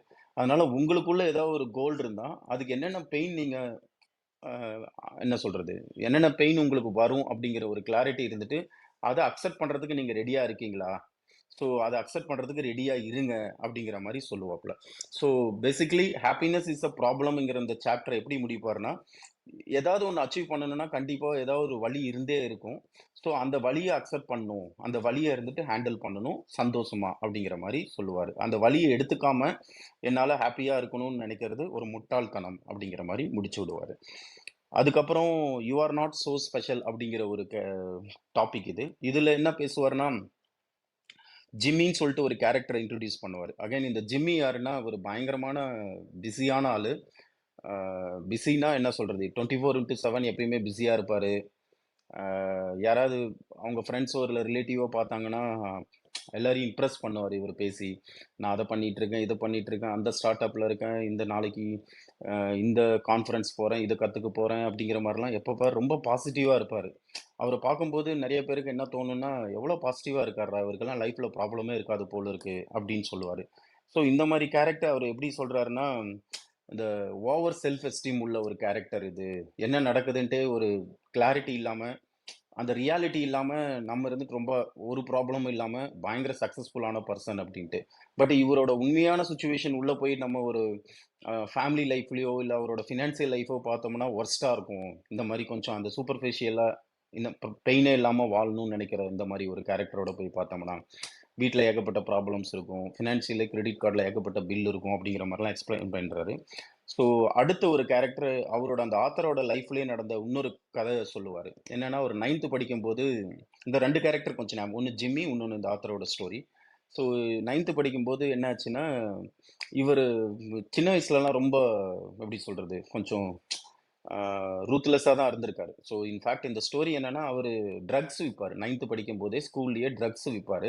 அது ஸ்கூல்ல இருந்து பிடிச்சிட்டு ஜெயில்லலாம் போடுவாங்க. ஜெயில்லனா போலீஸ் ஸ்டேஷன் கொண்டு போவாங்கன்ற மாரி. அப்புறம் வீட்டுக்கு வந்ததுமே அவரோட லைஃப் மாறும். ஸ்கூலுக்கு அனுப்ப முடியாது. பிரைவேட் ஸ்கூல் வைப்பாங்க. அதுக்கப்புறம் ஒரு சின்ன ஸ்கூலு அப்படிங்கிற மாரி அவர் லைஃப் ஸ்டோரி கொஞ்ச நேரம் பேசியிருப்பாரு. ஸோ பேசிக்கலி என்ன சொல்லியிருப்பாருன்னா, அந்த டயத்துல நான் ரொம்ப கஷ்டப்பட்டேன். எனக்கு ரொம்ப ஸ்ட்ரகிள்ஸ் இருந்தது. அதனால நான் அதிலிருந்து வெளியில வரதுக்கு தப்பான வழிகள்லாம் நாடுனேன். அப்படின்ட்டு அந்த வழியெல்லாம் சொல்லுவாரு அவர். ஸோ பேசிக்கலி என்ன சொல்ல வர்றாருன்னா 2 கேரக்டர். ஒண்ணு ஜிம்மி, அனதர் ஒண்ணு இவரோட ஓன் லைஃப். ஜிம்மி என்ன சொல்ல வர்றாருன்னா, நான் இருந்துட்டு சூப்பர். ஸோ நான் எங்க போனாலும், நான் ரொம்ப பாசிட்டிவான ஒரு ஆளு. நான் எங்க போனாலும் என்ன சுத்தி இருக்கவங்கலாம் என்ன மதிக்கணும். எனக்கு இருந்துட்டு ஒரு ஸ்பெஷல் ட்ரீட்மெண்ட் அந்த கிரவுட்ல இருக்கணும். அப்படின்னு ஜிம்மி நினைப்பாரு. இவரு மார்க் மேன்சனோட மைண்ட் செட் இப்போ எப்படி இருந்ததுன்னா, நான் வாழ்க்கையில ரொம்ப அடிபட்டுருக்கேன். ஸோ நான் எங்க போனாலும் எனக்கு ஒரு ஸ்பெஷல் ட்ரீட்மெண்ட் இருக்கணும். ஏன்னா, நீங்க எல்லாருமே நல்லா இருக்கீங்க. நான் கொஞ்சம் கீழ இருக்கேன். ஸோ என்ன நீங்க இருந்துட்டு கொஞ்சம் ஸ்பெஷலா பார்த்துக்கணும். இல்லன்னா எனக்கு நீங்க ஸ்பெஷலா மத்தவங்களுக்கு கிடைக்கிற அந்த ட்ரீட்மெண்ட்ல இருந்து நான் கொஞ்சம் வேறுபடணும். என்னவா இருந்தாலும் சரி. ஆனா நான் கொஞ்சம் டிஃபரெண்ட்டா இருக்கணும். அப்படிங்கிற இந்த ஃபீலிங் இருக்கு. ஸோ இது 2க்குமே அவர் எப்படி சொல்றாருன்னா, என்டைட்டில்மென்ட் அப்படிங்கிறாரு. இந்த மாரி பீப்பிள்ஸ என்டைட்டில்மென்ட். அவங்களா ஒரு டைட்டில் குடுத்துக்கிட்டாங்க அவங்களுக்கு. எய்தர் நான் ஆசம், நான் சூப்பர், எனக்கு ஸ்பெஷல் ட்ரீட்மெண்ட் குடுக்கணும். இல்லன்னா நான் இருந்துட்டு வாழ்க்கையில ரொம்ப அடிபட்டுருக்கேன். நீங்கலாம் நல்லா இருக்கீங்க. ஸோ எனக்கு ஸ்பெஷல் ட்ரீட்மெண்ட் கிடைக்கணும். இந்த என்டைட்டில்மென்ட் அப்படிங்கிற இந்த கிரவுடு இந்த உலகம் பூரா நிறைஞ்சிருக்கு அப்படிங்கிற மாரி சொல்லுவாரு. ஆனா 2 பேரோட மைண்ட் செட்டும் சேம் தான். ஒருத்தன் இருந்துட்டு நான் ரொம்ப பாசிட்டிவா இருக்கேன்னு நினைச்சுக்கிட்டு, அவனுக்கு என்ன எக்ஸ்பெக்டேஷன் இருக்கோ, அதே எக்ஸ்பெக்டேஷன் தான் டிஃபரண்ட் ஃபார்ம்ல இவங்களும் இருப்பாங்க. அதனால இந்த 2 கிரவுடுமே ரொம்ப டேஞ்சரான கிரவுடு அப்படிங்கிற மாரி சொல்லுவாரு. ஸோ நம்ம ஸ்பெஷல் கிடையாது. அதாவது இந்த 2 கிரவுடும் ஸ்பெஷல் கிடையாதுங்கிற மாரி சொல்லுவாப்புல. ஸோ இதுக்கு நெறைய ரீசன்ஸ் என்ன சொல்லுவாங்கன்னா, த எக்செப்ஷனலிசம்னு ஒண்ணு சொல்லுவாப்புல. இந்த 1960ல ஏதோ ஒரு இன்சிடென்ட் நடந்தது. அந்த டயத்துல செல்ஃப் புக்ஸ் நெறையா வந்தது. இப்ப நம்ம குழந்தைங்கிட்டலாம் கேட்குறோம்ல, அவங்கள எப்பயுமே பாசிட்டிவா வச்சுக்கணுன்றதுக்காக நம்ம என்ன சொல்றோம், 5 விஷயம் உன்கிட்ட நீ என்ன லவ் பண்றியோ எழுது அப்படின்லாம் நான் கூட நெறைய முறை சொல்லியிருக்கேன். 2 வருஷத்துக்கு முன்னாடிலாம் என்னோட குழந்தைங்க கூட. ஸோ பேசிக்கலி இது எல்லாமே எப்படி வந்ததுன்னா, இந்த மார்க்கெட்டோடலாம் கனெக்ட் பண்ணுவாரு. பிசினஸோட. ஸோ அதுக்கான நெறைய டூல்ஸு, புக்ஸு இதெல்லாமே நெறைய வரப்போகுது அப்படின்னு தெரிஞ்சுக்கிட்டு, இவங்க இருந்துட்டு அது விதைச்ச ஒரு விஷயம். இந்த மாரி ஒரு எம்ப்டி கலோரிஸ்ன்னு கூட பேர் வச்சிருப்பாப்புல அதுக்கு. இதெல்லாமே பார்த்தோம்னா பெருசா நமக்கு யூஸ்ஃபுல்லா இருக்காது. பட் நம்ம இருந்துட்டு ஏதோ சாப்பிட்டோம், நம்மகிட்டயும் எனர்ஜி இருக்கு அப்படின்னு ஒரு டெம்பரரி எனர்ஜிய நம்ம வச்சுக்க பார்ப்போம். அப்படிங்கிற மாரிலாம் கொண்டு போவாரு. ஸோ பேசிக்கலி இந்த எக்செப்ஷனலிசம் நம்ம நார்மலா இருக்கிறது இப்ப எப்படி ஆயிடுச்சுன்னா, ரொம்ப லோ லெவல் பீப்பிள் தான் நார்மலா இருக்காங்க. ஏன்னா நெறைய பிரஷர் நமக்கு. 14 வயசு பையன் இருந்துட்டு சிஇஓங்கிறாங்க. இதெல்லாம் பார்க்கும்போது நமக்குள்ள என்ன ஒரு பயம் வருதுன்னா, ஓ! நம்ம எதுவுமே கிடையாதா? இந்த வயசுலயே இப்படிலாம் பண்றாங்க. அப்படின்ட்டு பெரிய பெரிய அச்சீவ்மென்ட் நம்மள காட்டி பயமுறுத்த பார்க்குறாங்க அப்படிங்கிற மாரிலாம் இருந்தது. ஸோ இது நீங்க ஃபுல்லும் படிச்சா தான் உங்களுக்கு இது புரியும். ஏன்னா இது நான் மேலோட்டமா சொன்னேன்னா, சம்டைம்ஸ் நீங்க மேபி ஃபீல் பண்ணுவீங்க, இது ரொம்ப சூப்பர்ஃபிஷியலா இருக்குன்ட்டு. பட் ஆக்சுவலி படிச்சீங்கன்னா, நானும் ஃபர்ஸ்ட் டைம் படிக்கும்போது அப்படிதான் தோணுச்சு எனக்கு. பட் படிக்க படிக்க எனக்கு எப்படி தோண ஆரம்பிச்சுருச்சுன்னா, இதுதான் the proper way of living life. In fact இந்த ஜிம்மின்னு சொல்ற கேரக்டரா கூட நான் இருந்திருக்கேன் அப்படின்லாம் ரியலைஸ் பண்ணியிருக்கேன். ஒரு 4 வருஷத்துக்கு முன்னாடிலாம் எனக்கு ஏகப்பட்ட ப்ராப்ளம் இருந்தது நான் ஒரு கம்பெனியில இருந்தப்போ. பட்டு என்ன யாரும் நான் ப்ராப்ளத்தில இருக்கேன்ட்டு என்ன பார்த்துறக்கூடாதுன்றதுக்காக ரொம்ப பாசிட்டிவா நான் பேசியிருக்கேன் நானு. இப்ப அது இப்போ ஒரு இதெல்லாம் படிக்கும்போது அத நினைச்சேன்னா, நம்மளும் இப்படிலாம் இருந்திருக்கோம் அப்படிங்கிற ஒரு ஃபீலிங். அகைன் இதுக்கும் ஆன்சர் சொல்லியிருப்பாரு அவரு. Okay, just coming back to this chapter. So அதனால இந்த எக்செப்ஷனலிசம் இதுக்குள்ளலாம் மாட்டிக்காதீங்க அப்படிங்கிறாரு. ஸோ இன்ஃபாக்ட் அடுத்தது அவரே கேட்கிறாரு. அப்ப நான் எக்செப்ஷனல் இல்லன்னா, நான் எதுக்காக என்ன நான் இருந்துட்டு இம்ப்ரூவ் பண்ணிக்கணும்னு ஆசைப்படணும்? அப்படிங்கிற மாரி அவர் சொல்லுவாரு. ஸோ பிகாஸ் நமக்கு ஒரே ஒரு சாரி நான் ஒரே நிமிஷம் பார்த்துக்கிறேன். ஓகே. இந்த மாரி நெறைய எம்ப்டி கலோரிஸ்ன்னு சொன்னேன்ல. நம்மள இருந்துட்டு நம்மளே உயர்வா நெனச்சுக்கிட்டு, அந்த செல்ஃப் எஸ்டீம் அப்படிங்கிற ஒரு பேர்ல, தப்பான ஒரு வழியில நம்மள இருந்துட்டு நம்மள ரொம்ப உயர்வா நெனச்சுக்கிட்டு, அந்த ரியாலிட்டிய டினை பண்ற இந்த சிச்சுவேஷன எம்ப்டி கலோரிஸ்ங்கிறாரு. ஸோ இந்த எம்ப்டி கலோரிஸ் அப்படிங்கிறது என்னன்னா, அத ஒரு நிமிஷம் இருங்க. Vast mentioning of life will be ah. So அவரு என்ன சொல்ல வர்றாருன்னா, ஸோ பேசிக்கலி நம்மள எம்ப்டி கலோரிஸ வச்சுக்கிட்டு எப்பயுமே நான் ஹேப்பியா இருக்கணும் அப்படிங்கிற ஒரு தாட் ப்ராசஸ்ல இருந்து நீ வெளியில வரணும்னா, நீ இருந்துட்டு அந்த ரியாலிட்டிய அக்செப்ட் பண்ணணும். அந்த ரியாலிட்டி என்னன்னா, உன்னோட லைஃப்ல பெரும்பகுதி உனக்கு இருந்துட்டு கண்டிப்பா போர் அடிக்க போகுது. So but it's okay. Because that is what life. நான் இருந்துட்டு எப்பயுமே என்னால பாசிட்டிவா இருக்க முடியாது. லைஃப்ங்கிறது அப்ஸ் அண்ட் டவுன்ஸ் இருக்கும். ஸோ இந்த சிச்சுவேஷன் எனக்கு கொஞ்சம் டவுன் தான். நான் ஒத்துக்கிறேன் அப்படின்ட்டு. இன்னைக்கு இந்த டைம் நான் கொஞ்சம் டவுனா தான் ஃபீல் பண்றேன் அப்படிங்கிற ஒரு ஃபீலிங் கொண்டு வாங்க. ஒன்ஸ் அந்த ஃபீலிங் வந்ததுமே you will feel bit energised because it is going to be short time. அந்த டவுன் அப்படிங்கிற அந்த ஃபீலிங் இருந்துட்டு ரொம்ப ஷார்ட் டைம் தான். நான் கூடிய சீக்கிரம் நான் இருந்துட்டு இதுல இருந்து வெளில வந்துருவேன் அப்படிங்கிற ஒரு கிளாரிட்டி உங்களுக்கு கிடைக்கும். அதுக்கப்புறம் என்னன்னா, அந்த லைஃபோட பேசிக் எக்ஸ்பீரியன்ஸ என்ஜாய் பண்ண ஆரம்பிங்க அப்படிங்கிறாரு. அந்த பேசிக் எக்ஸ்பீரியன்ஸ் என்னன்னா, அகைன் இட்ஸ் சிம்பிள் ஃப்ரெண்ட்ஷிப் இல்லன்னா ஃபேமிலியோட ஒரு டைம் ஸ்பெண்ட் பண்றது, புக்ஸ் படிக்கிறது, புடிச்ச புக் படிக்கிறது, இல்ல புடிச்ச ஒரு நல்ல ஒரு விஷயத்த ஒரு YouTubeல பார்க்கறது. இந்த மாரி சின்ன சின்ன விஷயங்கள ரசிக்க ஆரம்பிங்க அப்படிங்கிறாரு. ஸோ அகைன் இதுக்கும் அவரு என்ன சொல்லுவாருன்னா, இதெல்லாம் நான் சொல்லும்போது உங்களுக்கு இருந்துட்டு என்னன்னா, இது ரொம்ப போரிங்கு. இட் இஸ் என்னன்னா, சும்மா ஒரு செயிண்ட் மாரி பேசுறோம், ஒரு துறவி மாரி பேசுறோம் அப்படிங்கிற மாரிலாம் சொல்ல வருவாரு அவரு. பட் ஆக்சுவலி இது எல்லாமே ரொம்ப நார்மலா இருக்காதனால நமக்கு இது பிடிக்க மாட்டேங்குது. ஏன்னா நமக்கு ஒரு மைண்ட் செட் கிரியேட் பண்ணிட்டாங்க. நம்ம இருந்துட்டு எக்செப்ஷனலா இருக்கணும் எல்லாத்துலயும். இந்த மார்க்கெட்ஸு, அகைன் இண்டஸ்ட்ரி எல்லாமே சேர்ந்து நம்மள ஒரு எக்செப்ஷனலா இருக்கணுங்கிற ஒரு பிரஷருக்குள்ள கொண்டு வந்துட்டாங்க.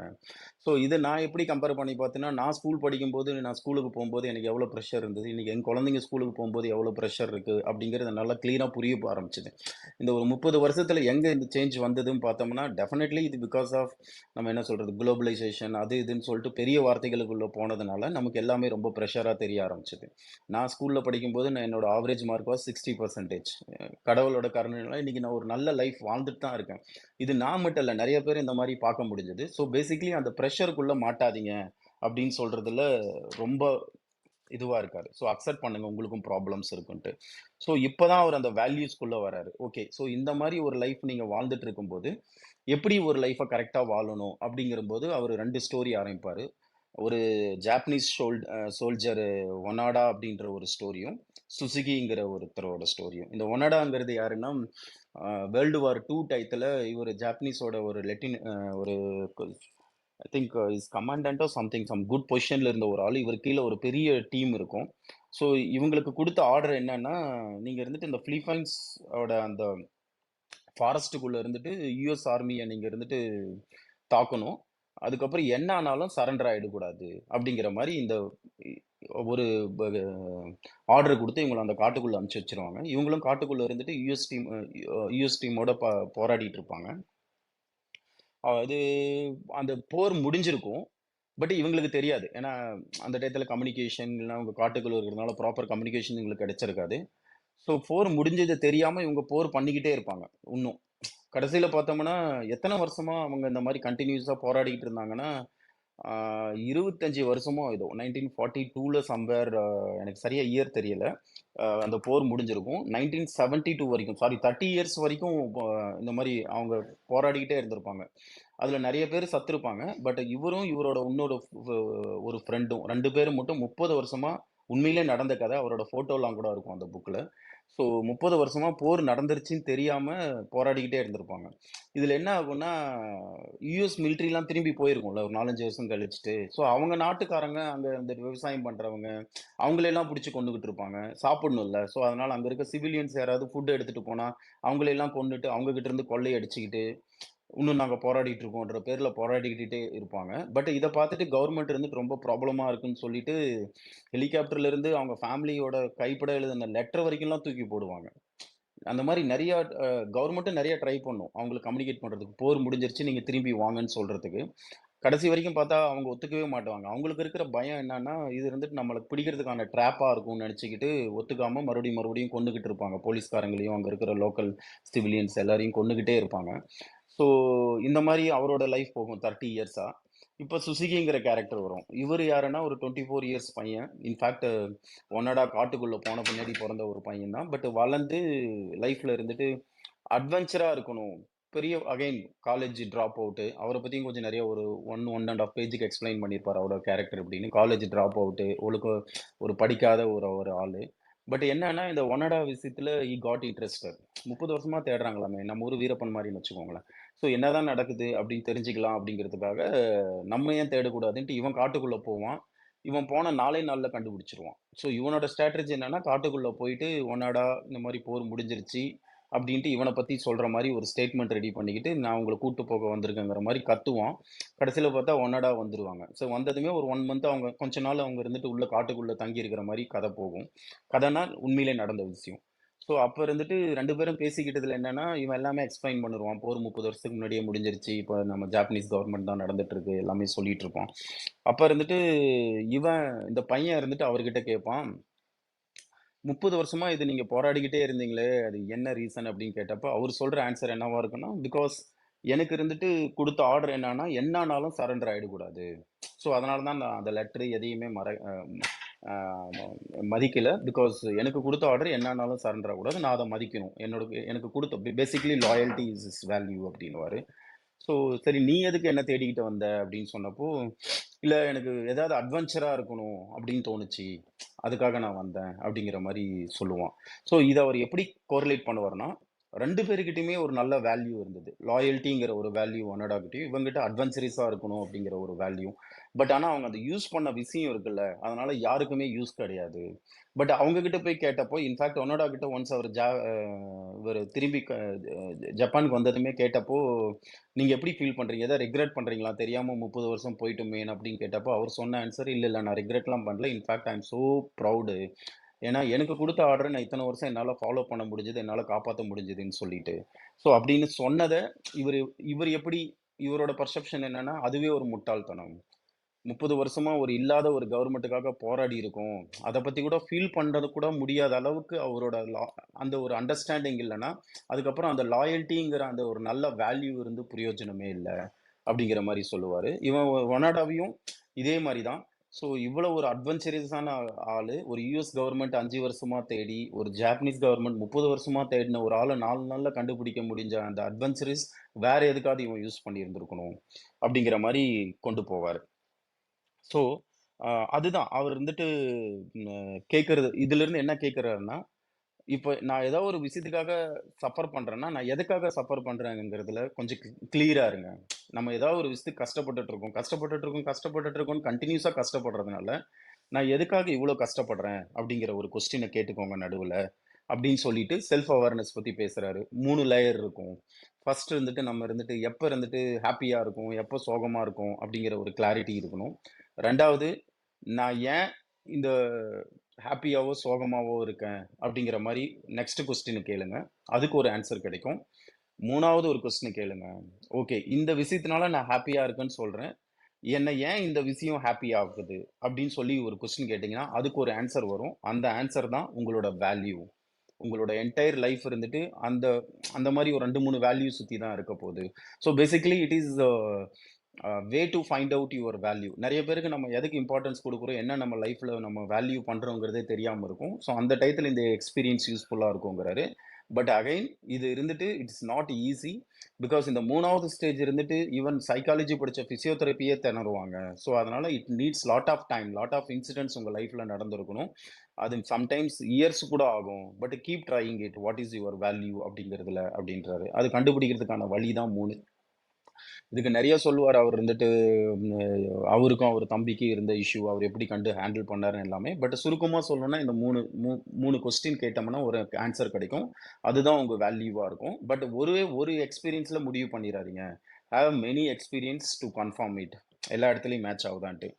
அப்புறம் இதில் ஷிட்டி வேல்யூ அப்படின்ட்டு ஒரு டாபிக் பேசிட்டு நம்ம people are looking for pleasure, material success, அப்புறம் எப்பயுமே ரைட்டாக இருக்கிறது, அப்புறம் எப்பயுமே பாசிட்டிவாக இருக்கிறது, இது எல்லாமே கொஞ்சம் ஷிட்டி வேல்யூஸ் அப்படின்ட்டு அவர் என்ன குட் வேல்யூ அண்ட் பேட் வேல்யூன்னு சொல்லிட்டு டிஃபைன் பண்ணியிருப்பாரு. குட் வேல்யூனா அவர் சொல்ற விஷயம் என்னன்னா, இது கண்டிப்பா ரியாலிட்டி பேஸ்டா இருக்கும். Socially constructive and immediate and controllable. அதாவது இது உண்மையிலே இந்த மாதிரி ஒரு வேல்யூ இருக்கும். இது ஒரு மாயையா இருக்காது. ஸோ இது இருந்துட்டு சொசைட்டிக்கு ரொம்ப நல்லதா இருக்கும் இந்த வேல்யூ. ஸோ டெஃபினெட்லி இதை இருந்துட்டு நம்ம நினைச்சப்போ எடுத்துக்கவும் முடியும், வேண்டாம்னா கண்ட்ரோல் பண்ணவும் முடியும் அப்படிங்கிற மாதிரி அந்த கண்ட்ரோலபிள் இருக்கணும். பேட் வேல்யூங்கிறது அப்படியே ஆப்போசிட்டு, சூப்பர்ஃபிஷியலாக இருக்கும், ரொம்ப மேலோட்டமாக தான் இருக்கும். இது அகைன் ஆப்போசிட். இது ஒன்று சோசியல் கன்ஸ்ட்ரக்டிவ்னா இது சோசியலி டிஸ்ட்ரக்டிவ். இது சமூகத்துக்கு நல்ல ஒரு விஷயமா இருக்காது, இது கண்ட்ரோலும் பண்ண முடியாது அப்படிங்கிற மாதிரி சொல்லுவார். ஸோ இதுதான் என்ன சொல்றாருன்னா, இப்போ நீ இருந்துட்டு இந்த குட் வேல்யூ இந்த 3 பாயிண்ட் சொன்னோம்ல, socially constructive and reality based and also immediate and controllable, இந்த மாதிரி உங்ககிட்ட ஏதாவது ஒரு வேல்யூ இருந்தது நீங்க கண்டுபிடிச்சிட்டீங்கன்னா அதுதான் உங்களோட செல்ஃப் இம்ப்ரூவ்மெண்ட் அப்படிங்கிறாரு. ஸோ அந்த வேல்யூவை நீங்க தேடுங்க அப்படின்னு சொல்லிட்டு இப்போ இந்த புக்கில் அவர் ஒரு 5 வேல்யூ நமக்கு சொல்றாரு. இந்த 5 வேல்யூ இருந்துட்டு நீங்க ஃபாலோ பண்ண முடிஞ்சா it will be really good. நான் ஃபாலோ பண்றேன், அதாவது ஆத்தர் ஃபாலோ பண்றாரு அப்படிங்கிற மாதிரி சொல்லுவாரு. ஸோ இந்த 5 வேல்யூமே பேக்வேர்ட்ஸ் லா அப்படின்னு சொல்லிட்டு நான் ஒன்று சொல்லியிருந்தேன். அதாவது expecting too much of positive experience itself negative experience, and denying negative experience, expecting too much of, அதாவது ரொம்ப எப்பயுமே நான் பாசிட்டிவாக இருக்கணும்னு நினச்சிருக்கிறதே நெகட்டிவ். ஸோ நான் நெகட்டிவாக இருக்கேன், என்னோட எக்ஸ்பீரியன்ஸ் இப்போ நெகட்டிவாக இருக்குன்னு அக்செப்ட் பண்ணுறது இருந்துட்டு பாசிட்டிவ் அப்படின்னு சொன்னேன்ல. ஸோ அந்த லா இருந்துட்டு பேஸ் பண்ணி இவர் இருந்துட்டு இந்த 5 வேல்யூ டிசைட் பண்ணியிருக்காரு. இந்த 5 வேல்யூமே நீங்க இருந்துட்டு கொஞ்சம் ஓப்பனா இருக்கணும் அக்செப்ட் பண்ணிக்கிறதுக்கு. ஸோ அவர் சொல்ற ஃபர்ஸ்ட் வேல்யூ என்னன்னா, டேக்கிங் ரெஸ்பான்சிபிலிட்டி. லைஃப்ல என்ன நடந்தாலும் யாரோட ஃபால்ட்டாக வேணாலும் இருக்கலாம், பட்டு ரெஸ்பான்சிபிலிட்டி எடுக்க கற்றுக்கோங்க அப்படின்ற மாதிரி. அன்சர்டனிட்டி. அப்புறம் லைஃப்ல எல்லாத்துக்குமே எப்பயுமே ரொம்ப கான்ஃபிடென்ட்டாக இது இப்படி தான் இருக்கும் அப்படிங்கிறதுல ரொம்ப கான்ஃபிடென்ட்டாக இருக்காதீங்க அப்படிங்கிற மாதிரி. 3வது ஃபெயிலியர். நமக்கு ஒரு ஃபெயிலியர் வந்ததுன்னா அதை எப்படி ஹேண்டில் பண்ண போகிறோம், அக்செப்ட் த ஃபெயிலியர் அண்ட் எப்படி ஹேண்டில் பண்ண போகிறோம் அப்படிங்கிற மாதிரி. Rejection, ability to say no or yes. நம்ம இருந்துட்டு ஒரு குவாலிட்டி டெவலப் பண்ணிக்கணும். எய்தர் நம்ம யாராவது நம்மக்கிட்ட நோ சொன்னாலும் அக்செப்ட் பண்ணிக்கணும், நம்ம யார்கிட்டயாவது எஸ் சொல்லணுன்னாலும் சொல்லணும் அப்படின்ட்டு. ஃபைனலி டெத் ஆல்சோ ஒரு வேல்யூ அப்படிங்கிறாரு. ஸோ இந்த 5 இதுவுமே நெக்ஸ்ட் ஒரு 10 மினிட்ஸில் 2 மினிட்ஸில் முடிச்சிடுறேன். ஃபர்ஸ்ட் என்னன்னா ரெஸ்பான்சிபிலிட்டி. ஸோ இதுக்கு அவர் நிறைய ஸ்டோரிஸ்லாம் சொல்லுவார். ஸோ மேரத்தான்னு ஒன்று இருந்துட்டு 2 சுச்சுவேஷன் கொடுப்பாரு. ஒன்று இருந்துட்டு யாராவது உங்களை மிரட்டி உங்கள் ஃபேமிலியை கிட்னாப் பண்ணிட்டு நீ இருந்துட்டு நாளைக்கு மேரத்தான் ஓட போகணும்னு சொல்கிறாங்க. பட் உங்களுக்கு ட்ரைனிங் கிடையாது, நீங்கள் இருந்துட்டு not in a proper shape for running marathon. So இந்த மாதிரி சுச்சுவேஷன் உங்களை ஓட சொல்கிறாங்க. 2வது நீங்கள் ஒரு 1 இயர் இந்த மேரத்தானுக்காக நீங்கள் இருந்துட்டு நல்ல ட்ரைனிங் எக்ஸ்பீரியன்ஸ்லாம் எடுத்துட்டீங்க, அப்போ நீங்கள் ஓடுறீங்க. ஸோ அவர் என்ன சொல்ல வர்றாருன்னா, 2மே சேம் பெயின். அந்த மேரத்தான் ஓடுறதுங்கிறது அந்த பாடி பெயின் ஆகட்டும், மென்டல் ஸ்ட்ரெஸ் ஆகட்டும், 2மே சேம். பட் இந்த மாதிரி சுச்சுவேஷனில் எப்படி இருப்பீங்க, இந்த சுச்சுவேஷனில் எப்படி இருப்பீங்கன்னு யோசிங்க. ஸோ பேசிக்கலி நீங்கள் சூஸ் பண்ணீங்கன்னா ஒரு விஷயத்தை அதை நீங்கள் என்ஜாய் பண்ணி ஓடுறீங்க, பிளான் பண்ணி, அதுவும் பெயின் தான். பட் யாராவது உங்களை ஓட சொன்னாங்கன்னா you will feel pain. So அதனால ரெஸ்பான்சிபிலிட்டி நீங்கள் எடுத்துக்கோங்க அப்படிங்கிற மாதிரி சொல்லுவாப்புல. அதுக்கப்புறம் ஸோ இது நிறைய எக்ஸ்பிளைன், நானும் நிறைய நோட்ஸ் எடுத்திருக்கேன். Already it is 6:44. ஸோ நான் ஒரு 5 மினிட்ஸ்லேயே முடிக்கணும். ஸோ இதை பற்றி நிறைய டீட்டெயிலாக எக்ஸ்பிளைன் பண்ணியிருப்பார். இந்த ஒரு பாயிண்ட்டை மட்டும் அதான் நான் சொல்லணும்னு நினைக்கிறேன். ஒரு பெயினை நம்ம எப்படி எடுத்துக்கிறோம், அந்த பெயினை இல்ல யாராவது நமக்கு புஷ் பண்ணும்போது எப்படி இருக்கும்? அதனால அந்த பெயின நம்மளே சூஸ் பண்ணணும் அப்படிங்கிற மாரி. முன்னாடி நான் சொன்னேன் தெரியுங்களா? பெயின் இருந்துட்டு ஹாப்பினஸ்ங்கிறது பெயின் இல்லாம வரவே வராது. அதோட நெறைய கனெக்ட் பண்ணி பேசியிருப்பாப்புல. இந்த 5 வேல்யூமே ஃபர்ஸ்ட்டு நம்ம எங்கெங்க என்னென்ன பேசணுமோ அதெல்லாமே ரொம்ப கோரிலேட் பண்ணி பேசியிருப்பாப்புல. அடுத்தது என்னன்னா, அன்சர்டைனிட்டி பத்தி பேசியிருப்பாப்புல. அன்சர்டைனிட்டின்னா லைஃப்ல இருந்துட்டு இன்னைக்கு நமக்கு தெரியிற ஒரு தப்பான விஷயம் ஒரு 5 வருஷம் கழிச்சு ரைட்டா தெரியலாம். இல்லன்னா 5 வருஷத்துக்கு முன்னாடி ரைட்டா தெரிஞ்ச ஒரு விஷயம் இன்னைக்கு நமக்கு தப்பா தெரியலாம். ஸோ எதுவுமே செர்டைன் கிடையாது. ஸோ சேஞ்ச் ஆகிக்கிட்டே இருக்கு. ஸோ இது இருந்துட்டு நமக்குள்ள நடக்கிறது. இன்னொன்னு என்னன்னா, இப்போ வேற ஒருத்தவங்க ஒண்ணு சொல்றாங்க அப்படிங்கிறதுக்காக நம்ம அத நம்பணும்ன்ட்டு அவசியம் கிடையாது. இன்ஃபாக்ட் அதுக்கும் ஒரு ஸ்டோரி சொல்லியிருப்பாரு. ஒண்ணு ஒரு பொண்ணு இருந்துட்டு இன்ஃபாக்ட் அ என்னோட அப்பா என்ன அப்யூஸ் பண்ணி இதெல்லாம் நடந்த ஸ்டோரீஸ் யுஎஸ்ல. அப்யூஸ் பண்ணாரு அப்படின்னு சொல்லுவாங்க. ஒரு அவரும் கொஞ்சம் ஃபேமஸான ஒரு ஆளு தான். ஸோ அவரு மேல ஏகப்பட்ட கேஸ் எல்லாமே நடக்கும். பட் ஆனா ஆஃப்டர் 10 இயர்ஸ் இருந்தா அவங்க அப்பா ஏதோ ஒரு சின்ன விஷயத்துக்காக திட்டுனதுக்காக அந்த பொண்ணு இப்படி சொன்னா அப்படிங்கிறது ப்ரூவ் ஆயிருக்கும். ஸோ அதனால ஒரு நியூஸ்லயோ, மீடியாலயோ அவங்க பெருசு பண்ணி ஒரு விஷயம் பார்த்துட்டு நம்ம நம்பக்கூடாது. ஸோ அப்படிங்கிற மாரி. ஸோ பேசிக்கலி அன்சர்டைன் பத்தி அவர் எப்படி முடிப்பாருன்னா, நீங்க ரொம்ப சர்டைனா இருந்தீங்கன்னா ஒரு விஷயத்துல உங்களுக்கு அதுவே பெரிய ஸ்ட்ரெஸ் குடுக்கும். எனக்கு இப்படிதான் நடக்க போகுது அப்படின்னு இருக்கும். இல்லன்னா இது இப்படி நடந்துருச்சு. இல்லன்னா அவன் என்ன இப்படி ஏமாத்திட்டான் அப்படிங்கிற ஒரு சர்டைனிட்டிக்குள்ள நீங்க போனீங்கனாலே, உங்களுக்கு வந்துட்டு ரொம்ப ஸ்ட்ரெஸ் ஆகும். அத லைட்டா எடுத்துக்கோங்க. சான்சஸ் வேறவா கூட இருக்கலாம். நமக்கு தெரியாதுல்ல. நம்ம ஏன்னா கூட இல்ல அவங்களோட. 99 அவர் இன்ஃபாக்ட் அதுவும் சொல்லுவாரு. 99% ஆஃப் த டைம் நம்ம என்ன நெனைச்சோமோ அதுக்கு ஆப்போசிட்டா இருக்கிறதுக்கான வாய்ப்புகள் தான் நெறையா இருக்கு. ஏன்னா மைண்ட பத்தி நெறைய பேசுவாப்புல. நம்ம மைண்ட் இருந்துட்டு எப்பயுமே நெகட்டிவ் எக்ஸ்பீரியன்ஸ் தான் அப்ரிஷியேட் பண்ணும். எதையுமே நெகட்டிவா பார்க்கறது தான் நம்ம மைண்ட் இருந்துட்டு அந்த மாரி தான் வயரா இருக்கு அப்படின்னு சொல்லிட்டுலாம் சொல்லுவாப்புல. But it is true. இன்னும் நெறைய வேற சில புக்லலாம் கூட படிச்சிருக்கேன். மைண்ட் இருந்துட்டு எப்பயுமே நெகட்டிவா இருக்கிறதுக்கு தான் இம்பார்ட்டன்ஸ் குடுக்கும். பாசிட்டிவா நம்ம சோகமா இருந்தோம்னா நெறைய நேரம் சோகமா இருப்போம். ஹேப்பியா இருந்தோம்னா கொஞ்ச நேரம் தான் ஹேப்பியா இருப்போம். அந்த ஹேப்பினஸ் எப்பவுமே நெறைய நேரத்துக்கு இருக்காது நம்மகிட்ட. ஏன்னா மைண்ட் அந்த மாரி தான் இருக்கு. ஸோ அதனால மைண்ட் எப்பயுமே நெகட்டிவா தான் தேடும். அதனால எதையுமே சர்டைனா இருக்காதீங்க அப்படின்னு சொல்லிட்டு. 3வது வேல்யூ ஃபெயிலியர். ஸோ ஃபெயிலியர் இருந்துட்டு அகைன் இது நெறைய நம்ம பேசியிருப்போம். ஃபெயில் ஆனா நம்ம தோன்றக்கூடாது எல்லாமே அப்படின்னு சொல்லிட்டு. கிட்டத்தட்ட அந்த மாரி தான் பேசிட்டு ஆனா இவரு இதுல புதுசா சொன்ன ஒரு விஷயம் எனக்கு புடிச்சிருந்தது. ஒரு செயின் சொல்லியிருப்பாரு. ஒரு ஃபெயிலியர எப்படி நம்ம ஹேண்டில் பண்றது அப்படின்னு சொல்லிட்டு. ஆ நம்ம பொதுவா என்ன நெனச்சிருக்கோம்? நம்ம ஃபெயிலியர்லேருந்து வெளில வரணும்னா, நம்மள யாராவது வந்து இன்ஸ்பயர் பண்ணணும். நமக்கு ஒரு ஸ்டோரி சொல்லணும். நம்ம மோட்டிவேட் ஆகணும். ஸோ நம்ம கொஞ்சம் ஆக்ஷன் எடுக்கணும். ஃபெயிலியருக்கு அகைன்ஸ்ட்டா. இவரு அத ஆப்போசிட்ல சொல்லுவாரு. Take some action, get inspired, you will be motivated. அப்படிங்கிற மாரி. ஸோ இதுதான் செயினு. இஃப் யூ நம்ம எங்கேயாவது இருந்துட்டு நம்ம இருந்துட்டு ஒரு ஃபெயிலியரோ, இல்ல நம்ம தோத்துட்டோம் அப்படின்னு ஒரு ஃபீலிங் வரும்போது, உடனே அதுக்கு கொஞ்சம் ஆக்ஷன் எடுங்க. இன்ஃபாக்ட் அவர் இருந்துட்டு அதுக்கு வச்சிருக்க பேரு டூ சம்திங் பிரின்சிபல். ஸோ உடனே ஒரு ஆக்ஷன் எடுங்க. தோன்ற ஒரே இடத்துல உட்காந்துராதீங்க. ஒரு சின்ன ஆக்ஷன். இன்ஃபாக்ட் அவரும் இந்த புக் எழுதும்போது நெறைய ஃபெயிலியர்ஸ் வந்ததுல, ஆப்வியஸ்லி நெறைய ரிஜெக்ஷன்ஸ் அவருக்கு இருந்துட்டு டக்குன்ட்டுலாம் அக்செப்ட் பண்ணியிருக்க மாட்டாங்க. ஸோ அந்த மாரி டயத்துலலாம் அவரு கொஞ்சம் டிமோட்டிவேட் ஆகும்போது, அவரு என்ன பண்ணுவாருன்னா, ஓகே இன்னைக்கு நான் ஒரு 200 வேர்ட் மட்டும் மறுபடியும் எழுதிடுறேன் இன்னைக்கு அப்படின்னு சொல்லிட்டு ஒரு 200 வேர்ட் மட்டும் எழுதுவாராம். அந்த 200 வேர்ட்ஸ் எழுதுனதுமே அவருக்குள்ள ஒரு எனர்ஜி வரும். ஸோ நான் இன்னொரு 200 வேர்ட் எழுதிடுறேன் அப்படின்னு சொல்லிட்டு ஆட் ஆகிட்டு அந்த எனர்ஜி கூடிக்கிட்டே போகும்போது பார்த்தோம்னா, அவரையே அறியாம அன்னைக்கு அவர் ஒரு 10 பேஜ் முடிச்சிருப்பேன் நானு அப்படிங்கிறாரு. அகைன் இது நீங்க நெறைய பேர் ஒத்துக்கலாம். உங்க லைஃப்ல யோசிச்சு பார்த்தீங்கன்னா, எப்பயாவது கொஞ்சம் கஷ்டமா இருக்குன்னா, புஷ் பண்ணி அந்த வேலைய நீங்க பண்றதுக்கு உங்களுக்கு இன்ட்ரெஸ்ட்டே இருந்திருக்காது. பட் புஷ் பண்ணி ஆரம்பிச்சிருந்தீங்கன்னா, உங்களுக்கே தெரியாம முடிஞ்சிருக்கும். ஆனா ஒரு ரிலீஃப் கிடைக்கும் உங்களுக்கு அது முடிச்ச பின்னாடி. ஸோ அதுதான் ஒரு டூ சம்திங் பிரின்சிபல்ங்கிற பேர்ல. ஸோ பேசிக்கலி இன்ஸ்பிரேஷன், மோட்டிவேஷன், ஆக்ஷன்னு வெயிட் பண்ணாம, ஆக்ஷன், இன்ஸ்பிரேஷன், மோட்டிவேஷன் அப்படிங்கிற மாரி கொண்டு போங்க. அப்படிங்கிற மாரி சைக்கிள கொண்டு போங்க அப்படின்னுவாரு. ஸோ அதுக்கப்புறம் இருக்கிற இன்னொரு வேல்யூ அவரு பேசுறது என்னன்னா, ரிஜெக்ஷன்ஸ். ஸோ அவரு என்ன சொல்றாருன்னா, உங்களுக்கு ஒரு வேல்யூ புடிச்சிருக்கு. Okay let's say like this.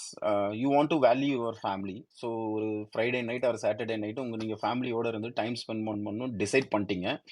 But அப்ப இருந்துட்டு உங்களோட ஃப்ரெண்ட்ஸ் கேங் இருந்துட்டு வந்து உங்கள வெளில போலாமா இன்னைக்கு டின்னருக்குன்னு கூப்பிட்டாங்கன்னா, you should able to say no.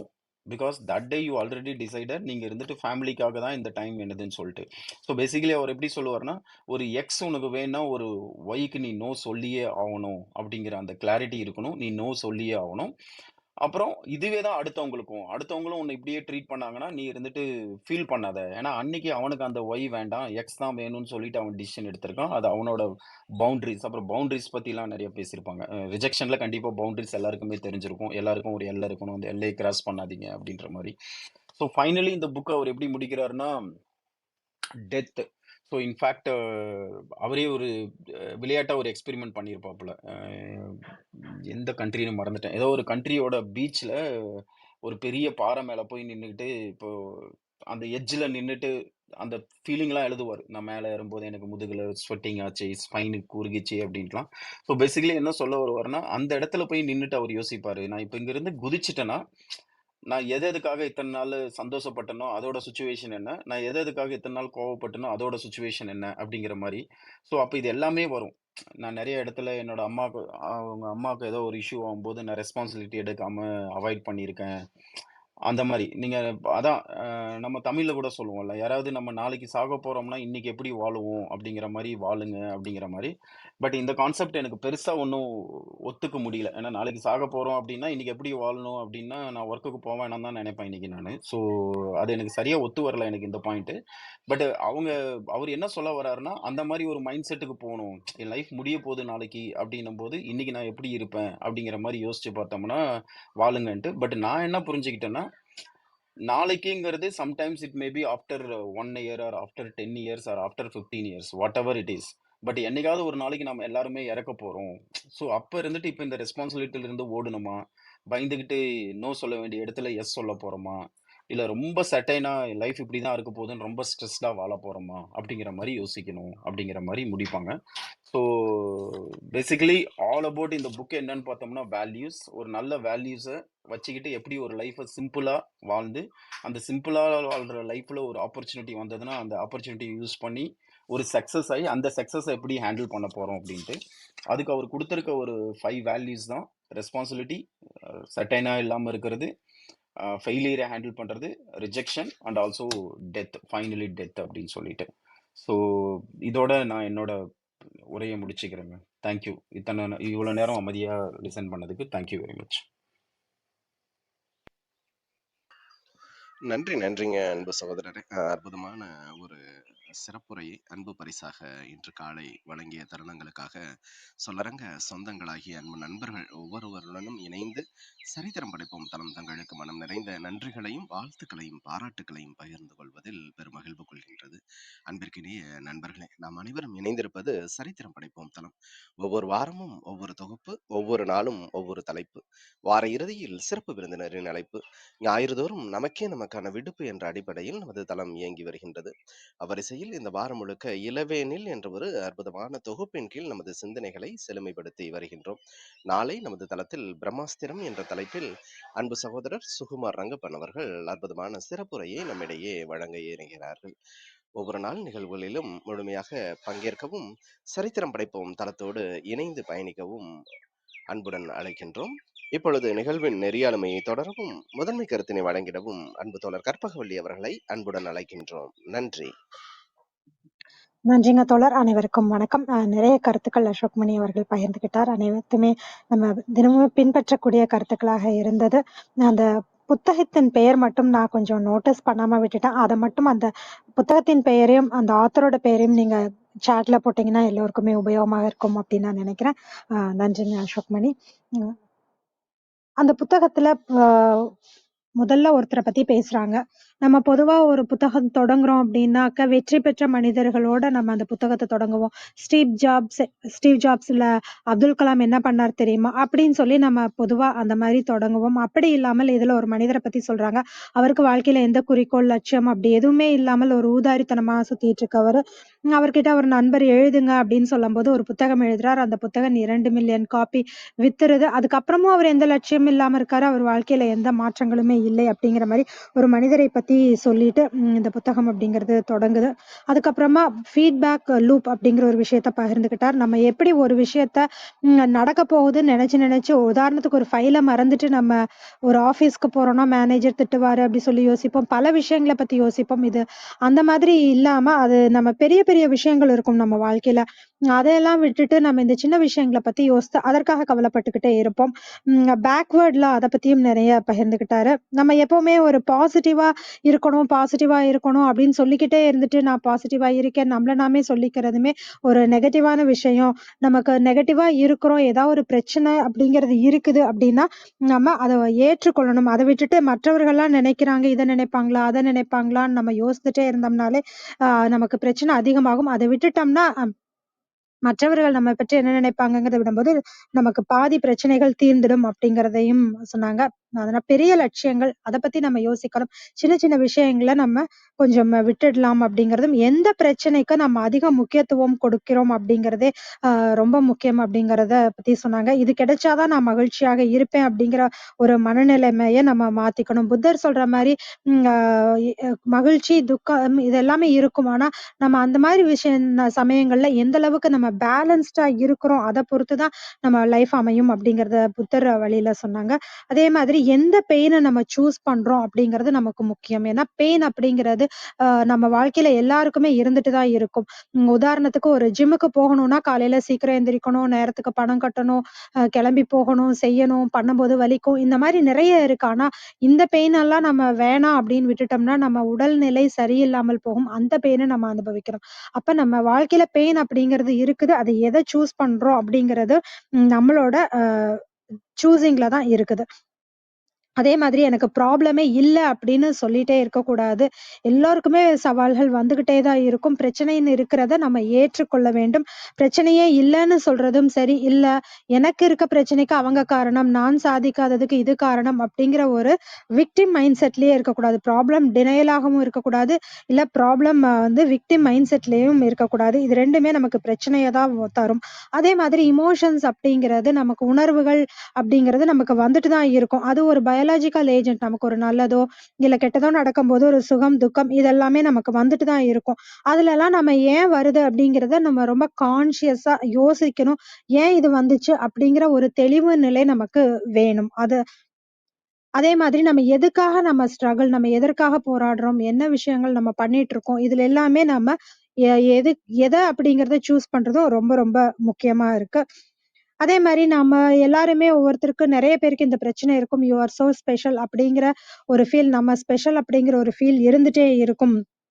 அதாவது ஓவர் செல்ஃப் எஸ்டீம்டு பெர்சன் அப்படின்னு சொல்லுவாங்க. நான் இப்படி, நான் அப்படின்னு நெறைய பேசுவாங்க. ஆனா, அவங்க தனிப்பட்ட வாழ்க்கையிலயோ, இல்ல தொழில் சார்ந்த வாழ்க்கையிலயோ அவங்களுக்கு ஒரு பெரிய வெற்றி அப்படிங்கிறது இருக்காது. அதே மாதிரி எக்செப்ஷனலிசம் அத பத்தியும் நெறைய பேசினார். ஜிம்மி அவர்கள பற்றியும், நெறைய அவரோட வாழ்க்கை குறிப்புகள பற்றியும் பேசினாரு. எதுக்காக நம்ம போராடுறோம் அப்படிங்கிறதுல நம்ம ஒரு கிளாரிட்டி இருக்கணும்னு சொன்னாரு. அதே மாதிரி ஒரு 30 வருடங்கள் ஒரு போர் நடக்குது அப்படின்னா, அந்த ஜாப்பனீஸ்ல அந்த போர் நடக்கும்பொழுது, ஏன் நடத்துறோம் அப்படிங்கிற ஒரு விஷயம் இருந்தது. ஆனா, அதுக்கப்புறமா போர் நின்ன பிறகு கூட அங்க சண்டை போட்டுக்கிட்டே இருந்தாங்க. ஏன்னா, அவங்களுக்கு கிளாரிட்டி இல்ல. போர் நின்னுடுச்சுன்னு எல்லாரும் தடுக்க முயற்சி பண்ணும்போது கூட அவங்க ஏத்துக்கல. அப்ப ஒருத்தர் போய் உள்ள போயிட்டு ஒரு அட்வென்ச்சரஸான பெர்சன் அவரும் உள்ள போயிட்டு, இந்த போர் நின்னுடுச்சு அப்படின்னு சொல்றாங்க. அப்ப இது 2மே ஏன் நடந்தது அப்படின்னு யோசிக்கும்போது, அந்த போர் நடத்திக்கிட்டே இருந்தவரு அவரு சொல்றாரு, "இல்ல நான் லாயலா இருக்கேன்" அப்படிங்கிறத சொல்றாரு.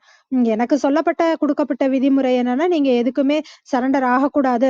எதையுமே ஆ ஏமாத்துறதுக்கான ஒரு ட்ராப்பா கூட இருக்கும் அப்படின்னு சொன்னாங்க. அதனால நான் அப்படியே இருந்தேன் அப்படிங்கிறதா இருக்கட்டும். இல்ல அவ்வளவு பெரிய அட்வென்ச்சரஸா இருக்க ஒருத்தர் இதுக்காக தன்னுடைய எல்லா குவாலிட்டீஸையுமே தன்னுடைய எல்லா இதையுமே இழக்கிறாரா? அப்படிங்கிறத பத்தியும் நம்ம யோசிக்கணும். அப்ப நம்ம எதுல நம்மளோட இத உபயோகப்படுத்துறோம், நம்ம வேல்யூஸ் அப்படிங்கிறதும் இருக்குது.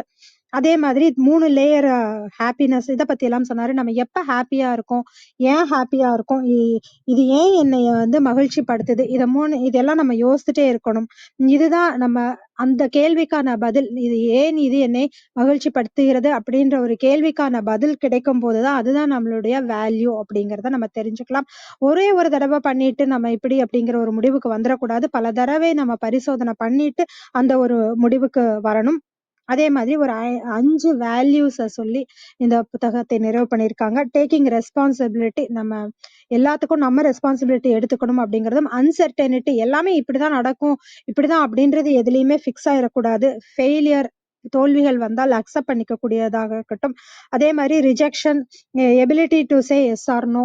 நம்ம எந்த சூழ்நிலையில சரி, இல்ல அப்படிங்கிறத, இல்ல வேணாம் அப்படிங்கிறத சொல்றதுக்கான ஒரு இது இருக்கணும். அப்புறம் டெத் மரணம் அப்படிங்கிறத ஏத்துக்கணும். இதெல்லாமே நம்ம தொடர்ந்து இந்த 5 விஷயங்களையும் வேல்யூஸாக இந்த புத்தகத்துல முன்னிலைப்படுத்துறாங்க. அதோட நம்ம ஆக்ஷன், இன்ஸ்பிரேஷன், மோட்டிவேஷன் அப்படிங்கிற ஒரு ஆர்டர்ல நம்ம வேல்யூஸ் இது பண்ணிக்கணும் அப்படிங்கிறதையும் ரொம்ப சிறப்பா அசோக் மணி அவர்கள் இந்த புத்தகத்தின் மூலமாக நமக்கு விளக்கமாக பல கருத்துக்களையும் சொல்லியிருக்காரு.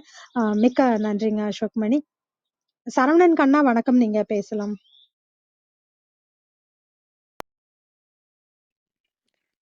வணக்கம். சரித்திரம் படைப்போம் தளத்தில் உள்ள அனைவருக்கும் வணக்கம். அசோக் மணி அவர்களுடைய உரை அருமையாக இருந்தது.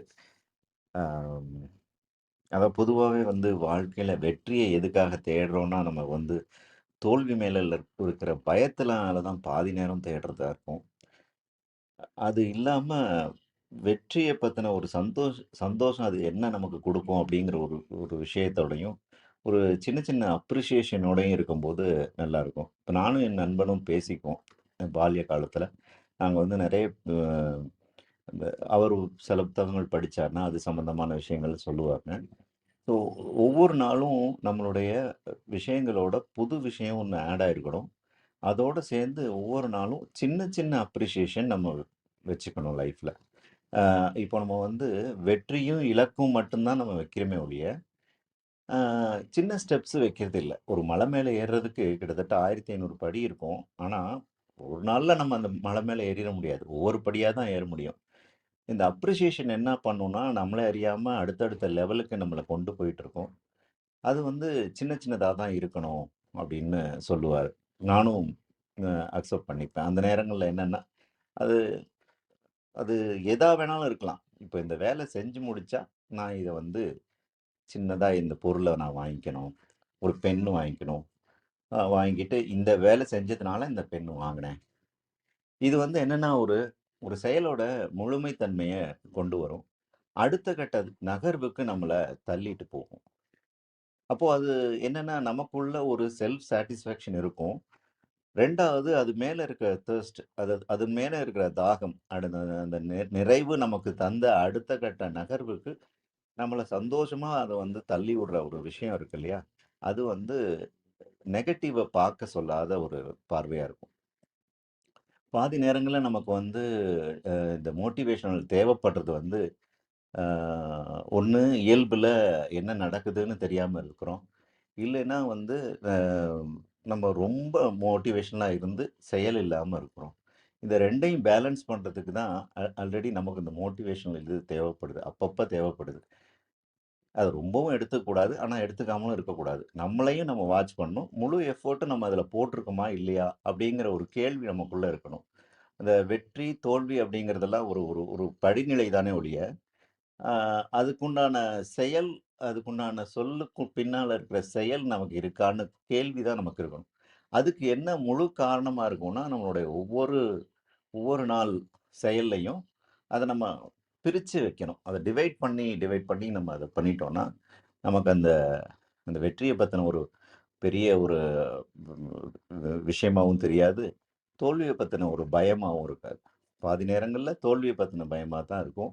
நம்ம வெற்றிய தேடி போறது. இந்த அரசியல்வாதிகள் அடுத்தடுத்து பாதுகாப்புக்காக அடுத்தடுத்த லெவலுக்கு போயிட்டே இருப்பாங்க. ஏன்னா, அவங்களுக்கு தோல்விய பத்தின பயம் பெரிய இதா இருக்கும். ஏன்னா, அடுத்து கீழ வந்துருவோம் ரொம்ப. அந்த மாதிரி தான் இன்றைக்கு வாழ்க்கை சூழல் இருக்கு. அரசியலும், அரசியல் பின்னணியும், அதுக்கு பின்னாடி நடக்கிற நெறைய ஸ்கேமும் எல்லாமே என்ன காரணம்னா, அவங்களுக்கு அந்த தோல்விய பத்தின பயம். அதுக்காகவே புலிவால் புடிச்ச மாதிரி அடுத்தடுத்த லெவலுக்கு அப்படி போகணுங்கிறதுக்கு தான் அவங்களோட இது. இதே மாரி தான் ஒவ்வொரு மனிதனும் ஒரு அந்தந்த லெவல்ல இருக்கும். அத கொஞ்சம் நம்ம நம்ம மனநிலையில மாத்திக்கிறது நல்லா இருக்கும்னு சொன்னது நல்லா இருந்தது. இவரோட உரையில நெறைய விஷயங்கள எனக்கு ஞாபகப்படுத்துச்சு. அது அழகா செக்மென்ட்டா பிரிச்சு, பிரிச்சு, பிரிச்சு சொல்லும்போது, நமக்கு அந்தந்த ஏரியால என்னென்ன நமக்கு தோணுச்சு அப்படின்னு தோ சொல்ல வந்தது. இந்த ரெஸ்பான்சிபிலிட்டி விஷயமா இருக்கட்டும். ஏன்னா ரெஸ்பான்சிபிலிட்டிங்கிறது நம்ம செஞ்சது மட்டும் இல்ல, செய்யாம இருந்ததுக்கும் நம்ம ரெஸ்பான்சிபிலிட்டி எடுத்துக்கணும்.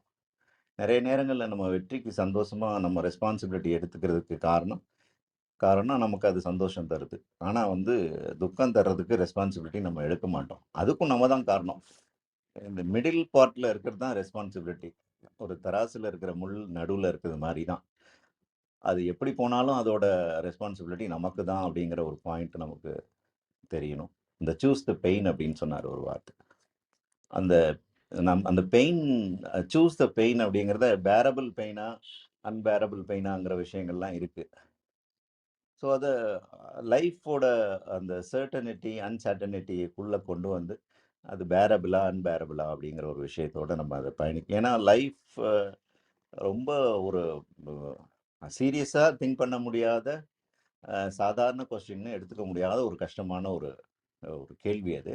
அதை நம்ம எப்போதுமே வாழ்க்கையோட நிகழ்காலத்தோட பயணிக்கிறது தான் நமக்கு வாழ்க்கையில் அனுபவத்தை கொடுக்கும். மற்ற எல்லாமே நமக்கு பதிவுகள் தான். முன்னாடி இருந்தாலும் பின்னாடி இருந்தாலும் மற்றவங்களோட இருந்தாலும் அது எல்லாமே ஒரு பதிவுகள். அது சம்பந்தமான அனுபவங்களை நம்ம வாழ்க்கையில் எடுத்துக்கலாம். ஒரு ஸ்டேஜில் நமக்கு அது எல்லாமே ஹெல்ப் பண்ணும். எப்போதுமே ஹெல்ப் பண்ணும்னு சொல்ல முடியாது. பட் நம்மளுடைய வாழ்க்கை நம்ம கையில் இருக்குது. நம்ம ஒவ்வொரு மூமெண்ட்டுக்கும் நம்ம கொஸ்டின் பண்ணிக்கிறது தான் ஒரு பெரிய விஷயமா இருக்கும். எனக்கு இவருக்கு ஒரு 2 புக்கு சஜஸ்ட் பண்ணலாம்னு நினச்சேன். த 4 Hour Work Week அப்படின்னு சொல்லிட்டு டிமோத்தி எழுதின புக்கு, அப்புறம் ஸ்டோலன் ஃபோக்கஸ் அப்படின்னு சொல்லிட்டு 2 புக் இருக்குது. அவர் முடிஞ்ச அந்த புக்கை படிக்கணும். ஏன்னா இது சம்பந்தமான புஸ்தகங்கள் படிக்கிறவங்களுக்கு இது பிடிக்கும். அது இன்னும் அவங்களுடைய பார்வையை, இன்னும் அவங்களுடைய ஃபோக்கஸை எல்லாத்தையுமே ஷார்பன் பண்ணும், ஃபைன் டியூன் பண்ணும் அப்படின்னு சொல்லி வாய்ப்புக்கு நன்றி கூறி விடைபெறுகிறேன். நன்றி, வணக்கம். கற்பகவள்ளி மேடம், நான் ஒரு பாயிண்ட் ஆட் பண்ணோம். Sir seriously impressed. சார் அந்த புக்கு இன்னும் டைம் சொல்லுங்க. 4 Hour the 4 Hour Work Week. Okay, by Timothy. இவர் ஸ்டோலன் ஃபோக்கஸ் ஜான் ஹெரி அப்படின்னு சொல்லிட்டு. Thank you sir. நான் டெஃபினெட்லி இதையும் படிச்சுட்டு ஒரு நாள் பிரிட்டோ சார் சம்மதிச்சார்னா இங்கே இதை பற்றி பேசலாம் சார் நம்ம. நான் இன்னும் ஒரு பாயிண்ட் ஆட் பண்ணணும்னு நினச்சது சரவணன் சார் பேசினதுக்கப்புறம் என்னென்னா, இந்த ரெஸ்பான்சிபிலிட்டி பற்றி பேசும்போது இன்ஃபேக்ட் நானும் அதை மிஸ் பண்ணிட்டேன்னு தோணுச்சு. ஏன்னா அது ரொம்ப இம்பார்ட்டன்ட் பாயிண்ட்டு. இன்ஃபேக்ட் நோட்ஸ் எடுத்திருந்தேன், சரி டைம் இல்லைன்ட்டு கொஞ்சம் குறைச்சிட்டேன். நம்ம செய்யாத காரணத்துக்கும் நம்ம தான் ரெஸ்பான்சிபிலிட்டி எடுக்கணும்னு சொல்கிறது, அவர் பேசுகிற இந்த புக்கில் அவர் பேசுகிற அந்த ரெஸ்பான்சிபிலிட்டி கூட அந்த லெவல் தான். ஸோ நீங்கள் அந்த ஒரு லெவலுக்கு ரீச் ஆகணுன்ட்டு. இன்ஃபேக்ட் அவர் ஒரு எக்ஸாம்பிள் கூட சொல்லியிருப்பார். இது ஒரு கற்பனை தான். நீங்கள் ஒரு நாள் காலையில் வீட்டு கதவை திறந்து பார்க்குறீங்க, உங்கள் வீட்டுக்கு முன்னாடி ஒரு குழந்தை இருக்குது. ஸோ நம்ம இருந்துட்டு நம்மளை இந்த இடத்துல யோசிச்சு பார்ப்போம். அந்த மாதிரி ஒரு இன்சிடென்ட் நடந்தோம்னா நம்ம என்ன பண்ணுவோம், பயப்படுவோம். இந்த மாதிரி நிறைய சுச்சுவேஷன் சொல்லுவார். அந்த குழந்தைய வச்சது உங்களோட தப்பு கிடையாது, அது சம்படியோட ஃபால்ட்டு. பட் ஆனால் அது எப்படி நீங்கள் ஹேண்டில் பண்ண போகிறீங்கன்றதுனா அது உங்கள் ரெஸ்பான்சிபிலிட்டி தான். நீங்கள் எதாவது ஒரு போலீஸ்க்கு இன்ஃபார்ம் பண்ணலாம், இல்லைனா பக்கத்து வீட்டுக்காரங்க கிட்டலாம் கேட்டு பார்க்கலாம், இல்லைனா எனக்கு என்ன போச்சுன்ட்டு அப்படியே விட்டுறலாம். நீங்கள் ஏதாவது ஒரு ஆக்ஷன் எடுப்பீங்க. அந்த ஆக்ஷன் சில கான்சிக்வன்ஸை கொண்டு வரும் தெரியுங்களா, அதுக்கு நீங்கள் தான் ரெஸ்பான்சிபிள். ஸோ அந்த ஒரு மென்டாலிட்டி இருக்கணும். யாரோ குழந்தைய வச்சுட்டாங்க, நான் விட்டுட்டேன், அது எனக்கு இவ்வளோ பெரிய பிரச்சனை ஆகிடுச்சுன்ட்டு ஒரு விக்டம் மைண்ட் செட்டுக்குள்ளே போயிடாதீங்க. என்ன ரெஸ்பான்சிபிள் நீங்கள் எடுக்கிறீங்களோ அதுக்கு வர கான்சிக்வன்ஸும் நம்ம தான் ரெஸ்பான்சிபிள் அப்படிங்கிற மாதிரி சொல்லியிருப்பாரு. ரொம்ப இம்பார்ட்டன்ட். ஏன்னா மெனி டைம் நம்ம ரொம்ப ஸ்ட்ராங்காக பிலீவ் பண்ணுவோம், நான் ஒன்றும் பண்ணலை, நான் ஏன் ரெஸ்பான்சிபிள் எடுத்துக்கணுன்ட்டு. ரெஸ்பான்சிபிலிட்டிங்கிறது அது கிடையாது. ஈவன் எதுவுமே நம்ம பண்ணாமல் ஒன்று நடந்தாலும் அதை எப்படி நம்ம ஹேண்டில் பண்ணுறோம் அப்படிங்கிறதுக்கான ரெஸ்பான்சிபிலிட்டியை நம்ம எடுத்துக்கணும்னு சொல்லுவார். Thank you sir, thanks. அந்த பாயிண்ட் எனக்கு ஜஸ்ட் இங்கே என்ன சொல்கிற மாதிரி ரிமைண்ட் பண்ணதுக்கு தேங்க்யூ. தேங்க்யூ. ஏன்னா அந்த 4 Hour Work Week வந்து என்ன சொல்லுவோம்னா 9 to 95 ஒர்க் பேலன்சிங் இதுலேருந்து நம்ம வந்து எப்படி வெளியில் வர்றது, நம்ம வந்து எனிவேர் எங்கே இருந்தாலும் நம்மளோட ஒர்க்கு நடக்கணும் அப்படிங்கிறதுக்கு நம்மளுடைய ஃப்யூச்சர் பிளான்ஸ் எப்படி அதில் டிசைன் பண்ணணும் அப்படின்னு சொல்லிட்டு அழகாக சொல்லுவாங்க. இந்த ஸ்டோலன் ஃபோக்கஸ் அப்படிங்கிறது இந்த சமூக வலைதளமும் சரி, நம்ம கூட பயணிக்கிற நிறைய மனிதர்கள் நம்மளுடைய டயத்தை எப்படி யூஸ் பண்ணுறாங்க, ரெண்டாவது அதுலேருந்து எதை நம்ம எடுத்துக்கணும், எதுலேருந்து நம்ம வந்து நம்மளுடைய முன்னேற்றத்துக்கு நம்மளை கல்டிவேட் பண்ணிக்கணும் அப்படிங்கிற ஒரு விஷயங்களை இன்றைய காலகட்டத்துக்கு தகுந்த மாதிரி நிறைய சொல்லியிருப்பாங்க. நன்றி அசோக். மிக்க நன்றிங்க சரவணன் கண்ணா. உங்கள் அன்பான வாழ்த்துக்கும் மேலான கருத்துக்களுக்கும் நன்றி. நர்மதாம்மா வணக்கம், நீங்க பேசலாம்.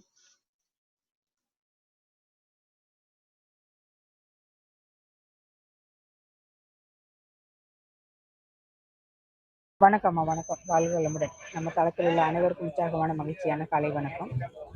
நிறைய தகவல் தம்பி சொன்னாங்க, ரொம்ப எல்லாத்துக்குமே ரொம்ப பயனுள்ளதாக இருந்திருக்கும் எனக்கும். முக்கியமாக அழைக்கப்பட்ட தம்பி ஒவ்வொருத்தரையும் வந்து எப்படி இப்படி தேர்ந்தெடுத்து கொண்டுட்டு வந்து பேச வைக்கிறாருன்னு தெரியல.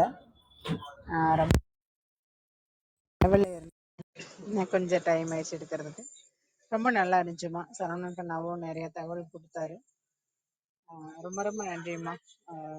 இன்னொரு தரம் ரீப்ளேல கேட்கணும். கொஞ்சம் லேட்டாக தான் நான் வந்தேன். இன்னொரு தரம் ரீப்ளேல கேட்கணும். ரொம்ப நன்றிங்க தம்பி. இது மாதிரி ஒரு பதிவை கொடுத்ததுக்கு ரொம்ப நன்றிங்க. வணக்கங்கண்ணா. வணக்கம். வாழ்வளமுடன்மா.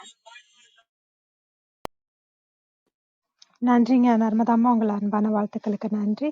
வேறு யாருக்காவது கருத்துக்கள் இருந்தால் பகிர்ந்துக்கலாம். இல்லைன்னா நம்ம அசோக்மணி அவர்களுடைய ஏற்புரைக்கு போயிடலாம். நன்றி அனைவருக்கும். அசோக்மணி, இன்னொரு வாட்டி அந்த புத்தகத்தின் பெயரையும் ஆத்தர் பெயரையும் நீங்க குறிப்பிட்டா நல்லா இருக்கும். நன்றி. உங்கள் நிறைவு கருத்துக்கள் நீங்கள் பகிர்ந்துக்கலாம். இந்த புக்கோட பேர் கொஞ்சம் கான்ட்ராவர்சரிங்க. நீங்க கூகுள்ல போனா கிடைக்கும். த ஷட்டில் ஆர்ட்னு போடுங்க. மார்க் மென்ஷன்றவர் தான் ஒரு ரைட்டர் இந்த புக்குக்கு. ஸோ அகைன் இந்த புக்கு எனக்கு ரொம்ப ரொம்ப இம்ப்ரெஸ் ஆனதுக்கு காரணம் என்னன்னா, ரொம்ப சிம்பிளாக லைஃப்பை பார்க்கணும். அதான் நான் ஒரு ஜிம்மி, அதில் எனக்கு டவுட்டே கிடையாது. I was a Jimmy. So நிறையா புக்ஸ் படிச்சுட்டு ஒரு 4 வருஷத்துக்கு முன்னாடி என்னோட மைண்ட் செட் இப்போ நான் திரும்பி அந்த புக்கு பார்க்கும்போது திரும்பி பார்த்தோம்னா, நம்ம இப்படி தான் இருந்திருக்கோன்றல எவ்வளோ பிரச்சனை இருந்தது நமக்கு. பட் ஆனால் நம்மளே டெய்லியும் உன்னால் முடியும் அது இதுன்னு சொல்லிட்டு அஃபர்மேஷன்ஸ் கேட்டுட்டு வேற மாதிரி இருந்திருக்கோம் நம்மன்ட்டு. ஸோ அந்த ஒரு ஸ்டேஜ்லேருந்து, ஆனால் இந்த புக்கு படிக்கிறதுக்கு முன்னாடி நான் இந்த பக்கம் வந்துட்டேன். அதனாலேயே என்னமோ இந்த புக்கு படிக்கும்போது எனக்கு ரொம்ப பிடிச்சிருந்தது. அந்த அந்த ட்ராவல், நான் அந்த ஜேர்னி நான் பண்ணதுனால என்னவோ. ஸோ அதனால் இந்த புக்கு சொல்கிறது ரொம்ப சிம்பிளாக வச்சுக்கோங்க லைஃப்பை. ஒரு பெரிய வீடு, ஒரு பெரிய சொத்து சேர்க்கறது தான் சக்ஸஸ்ன்ட்டு நீங்களாம் நினச்சிக்காதீங்க. மற்றவங்கள பார்த்து, இந்த சமூகத்தை பார்த்து உங்களுக்கு தேவையானது ரொம்ப டிஃப்ரெண்ட்டாக இருக்கும்.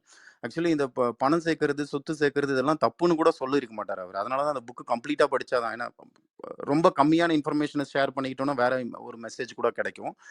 அதெல்லாம் தப்புன்னு சொல்லலை. பட் அதுக்காக ரொம்ப மெனக்கெட்டு லைஃப் இருந்துட்டு இது பண்ணாதீங்க. குழந்தைங்களுக்கு சேர்த்து வைக்க வேண்டிய உண்மையான சொத்து என்னன்னா, இந்த வேல்யூஸு இதிலெல்லாம் ஃபோக்கஸ் பண்ணுங்க அப்படிங்கிற மாதிரி. ஸோ லைஃப் ரொம்ப சிம்பிளாக வச்சுக்கிறது எப்படி அப்படிங்கிற மாதிரி கொண்டு போவார் இதை. இந்த 5 வேல்யூவை நம்மளால் இன்கார்பரேட் பண்ண முடிஞ்சு நம்ம லைஃப்பை சிம்பிளாக வச்சுக்கிட்டோம்னா தட் இஸ் ரியல் சக்ஸஸ்ங்கிற மாதிரி என்னோட அண்டர்ஸ்டாண்டிங்காக இருந்தது இந்த புக்கு படிக்கும்போது. ஸோ சான்ஸ் கிடைச்சதுன்னா ட்ரை பண்ணி பாருங்கள். தேங்க்யூ.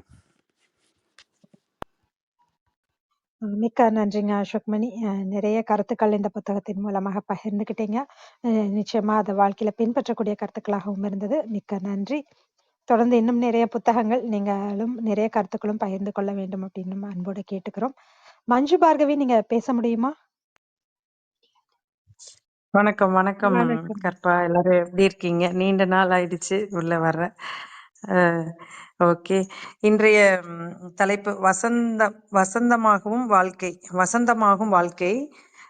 அசோக் மணி அவர்கள் அழகாக எடுத்து சொன்னாங்க. அதாவது லைஃபை சிம்பிளாவே கொண்டு போனோம் அப்படின்னா ஒரு ஹாப்பினஸ் இருக்கும். அந்த ஹாப்பினஸ் வந்து ஒரு பெரிய ஒரு மன நிறைவை கொடுக்கும் அப்படின்றது அந்த புத்தகத்தின் மூலமாக படித்து அழகா எடுத்து சொன்னீங்க. அது ஒவ்வொரு முறை அந்த புத்தரோட இது சொல்லும் போதெல்லாம் நான் கேட்டுட்டு இருந்தேன். அதுபோக வாய்ப்பு இருந்தா படிங்க அப்படின்னு சொல்லிட்டாரு அவரு கடைசியா இப்போ சொல்லும்போது. அதை கம்பல் பண்ணல. இது படிங்க, இதை ஃபாலோ பண்ணுங்க அப்படின்னு சொன்னோன்னா உடனே அங்க ஒரு சின்ன ப்ரெஷர் அப் வந்துருது. அது கூட வேண்டாம், வாய்ப்பு இருந்தா படிங்க அப்படின்னு அந்த அந்த இளங்காற்று மாதிரி அப்படியே இளவேனில்னு நம்ம இந்த தலைப்புக்கு ஏத்த போல அழகா எடுத்து சொன்னீங்க. ரொம்ப மகிழ்ச்சியான ஒரு தருணங்கள். அந்த புத்தகத்தினுடைய பெயரை டிஸ்கிரிப்ஷன்ல கொடுங்க, கண்டிப்பா படிப்போம். நல்லது ஒரு வாய்ப்பு. இதனை ஏற்பாடு செய்த சரித்திரம் படிப்போம் குழுவினருக்கும், அசோக் மணி அந்த புத்தகத்தை படிச்சுட்டு எப்பவுமே புத்தகம் படித்ததை விட அதை கேட்கறது சின்ன வயசுல இருந்து எனக்கெல்லாம் ரொம்ப ரொம்ப ஆர்வம். ரொம்ப அழகா எடுத்து சொன்னீங்க. ஒரு பெரிய பங்களா கட்டிடணும், வாழ்க்கையில அப்பதான் சந்தோஷம். என்னோட குடும்பத்துல கூட அப்படி சொல்லிட்டே இருப்பாங்க. ஆனா இப்ப இருக்கிறது வந்து ஒரு சின்ன வீடுதான். இதுலயே வந்து ரொம்ப நிறைவா இருக்கும் எனக்கு. அது போக நம்மளுடைய ஆசை ஒண்ணு இருக்குல்ல, கனவு ஆசை. அது எப்படின்னா ஒரு இயற்கை விவசாயம், அதுக்குள்ளேயே ஒரு சின்ன ஒரு குடில். அது என்னன்னு தெரியல, அப்பப்போ அது ஒரு கனவுல வந்து போகும். அதுதான் இன்னைக்கு இந்த இந்த நிகழ்வுல இருந்தும் எனக்கு அது திரும்ப அது இன்னும் வலுப்படுத்தின மாதிரி இருந்தது இந்த கருத்துக்கள். ரொம்ப அருமையான கருத்துக்கள். நன்றிங்க. நன்றிங்க மஞ்சு பார்கவி. உங்கள் அன்பான வாழ்த்துக்களுக்கு நன்றி. அருள் சேவியர் சார், வணக்கம். நீங்க பேசலாம். வணக்கம் வணக்கம் அனைவருக்கும் இனிய காலை வணக்கம். அருமையான உரை அசோக்கு. நல்ல அருமையான உரை. அதுல எனக்கு ஒரு சின்ன ஒரு இதுதான் கொஞ்சம் இதா இருந்தது. அதாவது எப்போதுமே பாசிட்டிவா இருக்கணும், எப்போதுமே மகிழ்ச்சியா இருக்கணும், அப்படி நீ இருக்கிறதே ஒரு நெகட்டிவ் அப்படின்னு சொன்னாரு.